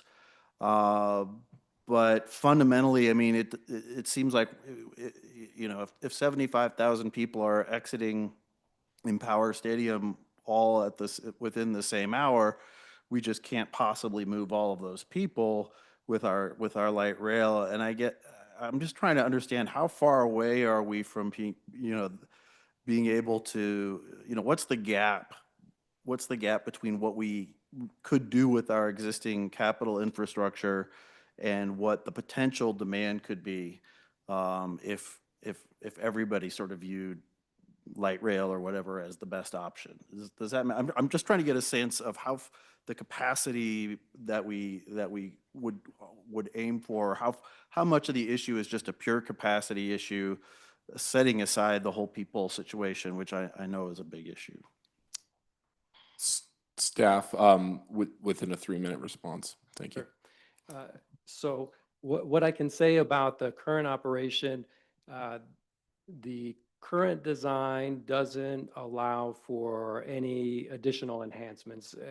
And I guess the way I would try to explain it is this: we maximize the number of trains, the number of vehicles that the network will take presently. So we're actually doing the best we can. Now, that's not to say in some cases there might not be better decisions that could be made, or we might have been able to execute maybe a little bit smoother, a little bit faster. But at the end of the day, when it comes to the number of trains, the number of vehicles, and the number of passengers we are carrying out of the stadium to get that clear time, and whether it's an hour, hour and a half, that is because we are maximizing the current network we have. And there are numbers associated with that. I don't have them off the top of my head. We could compare them. Is that like 200% more than normal service, or 120%, or can you sort of roughly quantify that? I guess if you think of it in trains, we're introducing anywhere from an additional 4 to 6 trains, and we're moving as many trains as we possibly can within an hour. To clear out, you figure 800, because we had the displays that show you what the max loads were for the trains. Each train 800, and you figure we're doing the maximum amount of trains that we can do an hour in order to clear the state. We're like doubling service, maybe roughly. Is that doubling or tripling? Ms. Johnson, do you want to jump in? Yes, so if I may, and then I'm going to ask Mr. Jensen to chime in, as well as the Deputy Crew of Rail, recognizing the operation. But to your point, one thing I wanted to add, to Mr. Preuser's comment, is that when we're talking about the infrastructure constraints and we're maximizing it, what I will say is that we don't have extra track as well to store rail cars as well. And we talked about the signal and power, right? When he showcased the various cars, and if we had, you know, a 4-car consist, that takes more power. And so all of those different elements come into play, because if you've gone to different event venues and there's this throughput where you load and go and you have train cars and there may be a supervisor waving something through, that's because they have what we call a pocket track. Sitting in a pocket, there's a rail car, an empty rail car, or, you know, a consist of 3 or 4 cars that's coming in to clear a platform. And I'm speaking from a place as, you know, when I was working at BART eons ago and the Raiders were still playing in Oakland, we would have those gap trains. We had a plan. They were already stationed there, but that's heavy rail with dedicated right-of-way. That was an elevated track. So you could have those trains at the ready going forward. But really quickly, I know we're on time, but I wanted just to ask Mr. Jensen if he was able to provide an answer relative to that percentage that you inquired about. So thank you very much. I'm Dave Jensen, the Deputy COO Rail Operations, and you'll have to check me on my math. I'll be quick with it off the top of my head. We could go offline if you want to talk actual numbers, but so you're asking how much more. I would have to speculate more on that, but here's the numbers. On a basic, we averaged last year about 12,000 boardings post-game for Broncos. We've got, if we're running a 4-car train, that's 800 people crush load capacity. We can, the best capacity that we can do with the trains, with the system, with the power distribution, and the way the signal system works, is to run trains every 5 minutes. So we're moving 12,000 boardings, 12,000 customers every 5 minutes on a train. Typically, we're running trains every 15 minutes. So we've tripled capacity at least on crushed loads. And that will take us roughly, now check my math. I know Kelly's here so she can check my math. That's going to take us about 15 trains on 5 minutes. It'll take us about, our estimates are about, it's about an hour and a half, hour and 15 minutes. We can clear out about 12,000 people on an average Bronco game. Typically what we'd like to see is to be able to do that safely and to be able to do that continuously. And although we're not in competition, if we can clear the station platform out before the parking lot is clear, we've done a really good job. And typically that's the way we do that. That's the way we measure it. Thank you. Thank you. Thank you, Director. Director Pagliari. Thank you. I'll be brief. I think I just want to say that people need to be able to use RTD to go to big events, and we have to do it really well. It's a necessity for the survival of our agency. Some other notes. Thank you for your presentation. I really like special destinations. That's a great thing. Thank you very much. I have a little bit of another idea that I've heard asked from me, which is a system-wide map. So whether you land in Denver for the first time or you're like my roommate who took RTD for the first time in his life this week, you can figure out how to get around simply by looking at a single map. So it's not just for the people who visit, it's for everyone, because it is hard to know how to use RTD if you've never taken it before. And that map should include destinations. So here's another thing. I think that we should rename a lot of our stations to tell you what is actually at the station. A great example is the Central Corridor on I-25. The Tech Center, you know, we should call it probably sell the rights or maybe just figure out an equitable way to do it, but it should be the Fiddler's Green Station if that's what everyone's going to. In other countries, you go to like often many places and they just name what's big, the zoo stop, you know, the Denver Science Museum stop, like whether that's we make money from it or not, that's another discussion. And I think two more things besides the map. Yeah, people don't necessarily get the sense that RTD is at the table. So surprisingly, I'm actually on the community benefits agreement team negotiating with the Women's Soccer League as a citizen. And RTD hasn't really been there. You might be involved in talking to the CEO of the WSL. You might be talking in secret talks with the mayor, with the Empower Field, or with the Broncos moving. You might be in secret talks. You might be doing this. But the community doesn't know that, and the community doesn't know that think you're there, and they have kind of lost faith that you'll even be able to provide service. So you need to do some marketing and some brand awareness around the actual communities around these events. Would love to see the Red Rocks shuttle or transportation somehow to Red Rocks, calling out West Tracks. But I think, sorry it took so much time from the rest of y'all, but really, the solution, one of the big solutions to all of this is just to have high frequency all day long, 7 days a week. Then we can have like a really good network. So basically, if you have high frequency, you can let people have fun all day long. And that's what I'll end with. Thank you. Thank you, Director. Director O'Keefe. Thank you, Mr. Chair, and I'm sorry for not being on camera for everybody. I actually want to check us right now. We don't just need tweaks on this. We need a fundamental reset on our major events. And we're not running at full capacity. I edited a Broncos game, watched them take 10 minutes to load the train. 10 minutes. One person was staffing it. And we're trying to get people in the car, and as soon as they get to the next car will get in line for it. 10 minutes to load the train, and the next train came 30 minutes later. Special events are a way for us to win customers for now or lose them forever.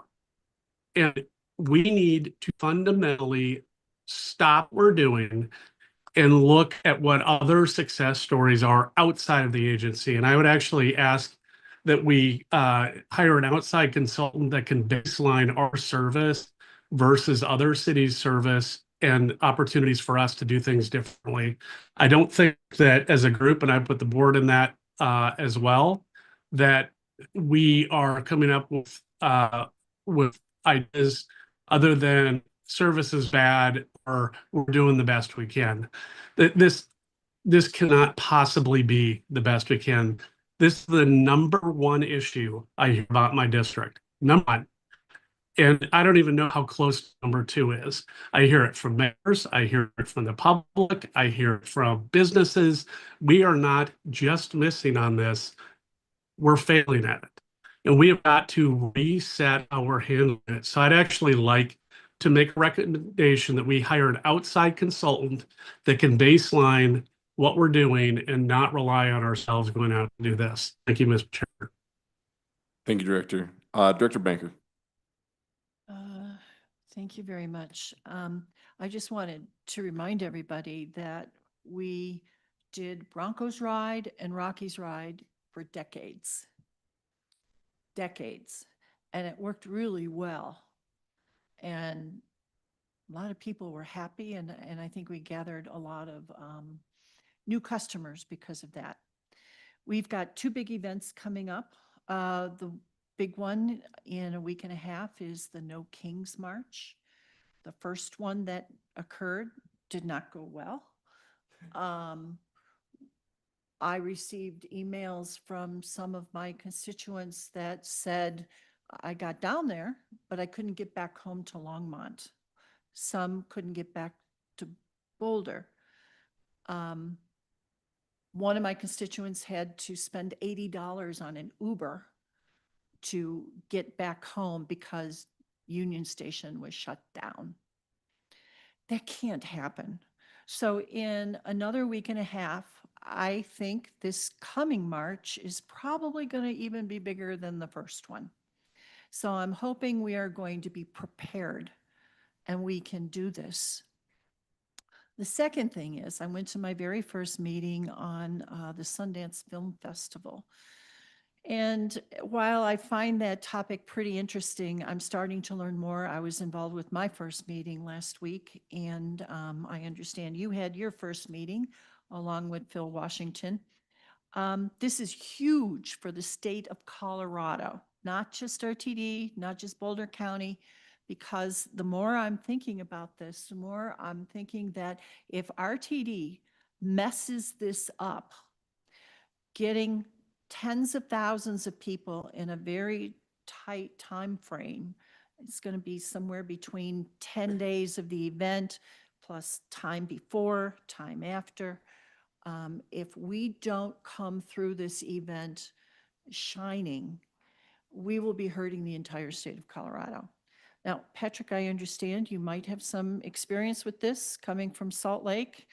So I'm hoping that we can work together on this, because it's not only moving people from DIA to Boulder, DIA to their hotels, which I should also add, which I found surprising too, is that this is such a huge event that they're working with hotels that are 40 miles away from Boulder. So that means Denver is going to be very much involved, Arvada, Lafayette, Broomfield, probably maybe even Brighton. But all I can tell you is this is serious. And we're not only going to need reliable service between DIA and all these other venues, we're also going to need shuttle service. And so this is going to mean we're really going to have to put our best foot forward.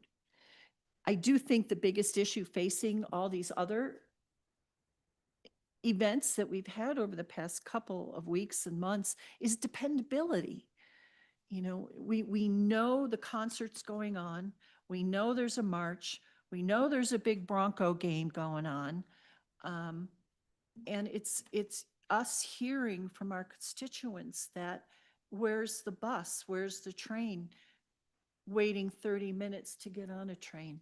So you're new. So I welcome your ideas and your thoughts on how we can expedite this and make it efficient, effective, and get some of our customers to come back to RTD. Because as Patrick just said also, you try it once and you get messed up, you're not going to try RTD again. You know, so we've lost a customer for either many years or perhaps forever. So we really need to put a lot more time, effort, thought, and then execution to make sure that it happens and it goes well and we keep our customers happy. Thank you, Director. Director Guzman. Thank you. Early on in the slides, you listed capacities, and I just have a question about that. For example, the 40-foot bus says it's 38 seats, people seated 74 if it's standing room only. With respect to that in the following slides for each of the types of trains that we have, is that the maximum amount if we are occupying the 6 to 8 spaces that people could sit if they are not in a wheelchair? Or does that reduce the number if we, for example, say on a 40-foot bus have 3 wheelchair riders in those spaces? Because I'm just trying to calculate it in my head. It's a small detail, but I'm curious. It would likely reduce that number. Okay, thank you. I will assume that follows through with the other 3. Madam CEO, I have a question for you. Do we receive 5307, 5309, 5310, or 5311 funding from the FTA? Yes, we do. Thank you. Have you signed all the certifications and assurances that you are authorized to do by this board? Yes. Okay, so 49 CFR 604 would apply to any sort of specialized charter service that we would not regularly be allowed to offer for games of sports events or concerts that are not, although it's Bronco Nation, a national emergency to get to? That would be correct. Thank you. I just want to make sure that we're all aligned around that, because there are FTA rules. We are tied to federal funding. There are strings attached, and there's a reason that we canceled that Broncos ride. And although I am a major Broncos fan and bleed orange and blue, I want to make sure everybody knows that that's a deal. If we have to deal with the relocation, well, let me put this another way. We will deal with the relocation of the Broncos Stadium. I'm old school. I don't go with the other name, sorry. But right now we have an Empower Field stop. And that's a contract based on the current location under the current circumstances. I would assume that we would rename that stop to something else once Empower Field is no longer there, near the Auraria campus and the sports walk. And so my question would be, and as an advice, right, if we can garner a better contract for payment of naming a station right near 10th and Osage, which already has a wayfinding according to our policy name, I would be okay with 10th and Osage at something else if they would like to do that, but we pay the cost and the burden is on us to change that name every time a new owner buys that stadium currently. And that seems highly unfair to RTD taxpayers when they can afford to invest as much as they are to move the stadium. So I would hope we would keep our eye on that and then also quickly move to change the current station to a proper name for following our board policy. What happens with this whole plan? Because here's where it falls apart. With a delay of game, with overtime, with a late start. Metallica's concert was scheduled to start at what, 6 o'clock, and they didn't even hit the stage until 8:30? 9 o'clock? Yeah, both nights, not just one night, right? And I'm not a diva, but I would imagine that Taylor Swift or Beyonce or anybody else who I have great respect for as artists, they choose when they start, not us, which means they also choose when they end if they choose to have an encore performance. The same with respect to the Denver Performing Arts Center, where you can go see a show and they may or may not perform an encore at the end of those major events that are down there. Well, simultaneously, the theater is packed and the orchestra hall is packed and the opera is going on and the ballet is happening and about 20 other shows in the little theaters that are all throughout that center are going on at the same time. And then everybody gets out in a flood. But let's say, for whatever reason, there's a delay. Denver is notorious for having delays at the Betcher Hall and the Performing Arts Center because we do off-Broadway first, which is a great boon to our arts scene. And so while they're working through kinks of off-Broadway plays that haven't gone to Broadway yet, sometimes it creates a 3-hour show time frame when 2.5 hours is what's planned. So how do we be nimble in that? I hear the other directors, I agree, reliability and dependability are a big thing, but we can't stop running regular service, which is what we do and what we get funding to do, to stack up a bunch of equipment somewhere on the street and block traffic until we can start moving people again. So can you enlighten us as to what that game plan looks like when something like that's going on, or is it just a wing it?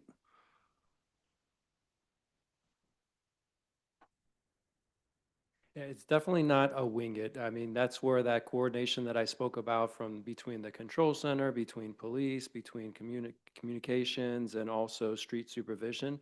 We understand that everything is not going to go as to schedule for all of these major events. So when we strategically, allocate our staffing, our additional train sets, or additional passenger vehicles, we do that in a way that is not going to, have a negative impact on regular traffic patterns or any of that nature.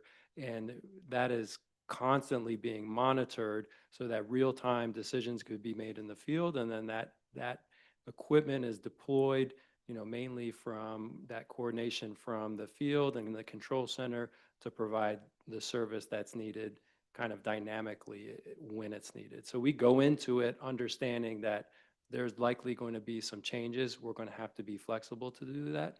And as long as we do that within our service standards, we're okay. Director Chandler. Thank you guys for such an informative presentation. I have to concur with many of the directors that the number one issue I get complaints about is the Bronco ride. There is no Bronco ride, and I have been caught multiple times stuck at a Rockies game because my family had to get broken up because they hopped on the train, and where I was going to hop on, there was no room, and we ended up getting separated. And that was an anxiety-filled moment. So it is a huge problem. And I understand the 4-car limit, but the frequency is what is really upsetting because we had to end up waiting for almost 30 minutes for the next car. And then we ended up taking a different one to try to get off to see if we could connect quicker at another stop because we were at a transfer at 10th and Osage. And it ended up being maybe a few minutes quicker and it was less people. So that was a good decision. But I only knew that because I'm have a little bit more affinity to the, being able to navigate this. So it is a huge, huge problem. To Director Banker's point, if we, part of what the whole Broncos thing is they are anticipating being able to bring the Super Bowl to Colorado. If we screw up Sundance, we will never get a Super Bowl, I can assure you. And that will be a huge loss for those that are investing the potentially billion-dollar stadium. And I think that's extremely unfair to them, that the anticipation is that they will bring a Super Bowl, and it would be a boon to the entire state, to the region. People from all over would obviously, now that the NFL is becoming international, it would bring international travel. So absolutely need to. So to Director Banker's point, the biggest problem isn't getting to the venue, it's getting home from the venue. And that's obviously because the crush of people in that small window. So, I don't think the frequency or the solution is at the front end. It's definitely at the back end. And we cannot continue to fail. That is the biggest complaints I've had. And I understand, to Dr. Guzman's point, we do have to be regulated with all of this federal dollars, but there has to be a solution. And if that means we need to go to, Washington, D.C. and tell them our plight, then we need to do that. We need to be flexible as directors to go and talk to somebody.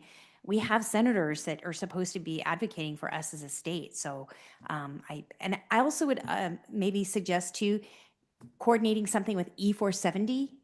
I'm on the E470 Authority board just because of my RTD position. And, do we have buses that could go up E470 and help alleviate some of the traffic, obviously, for the airport? What does that look like? I don't know, but I know that they have been thinking about coordinating with some transit through the E470 corridor. So that might be a solution as well. Thank you. Yes, thank you, Director. Ms. Johnson.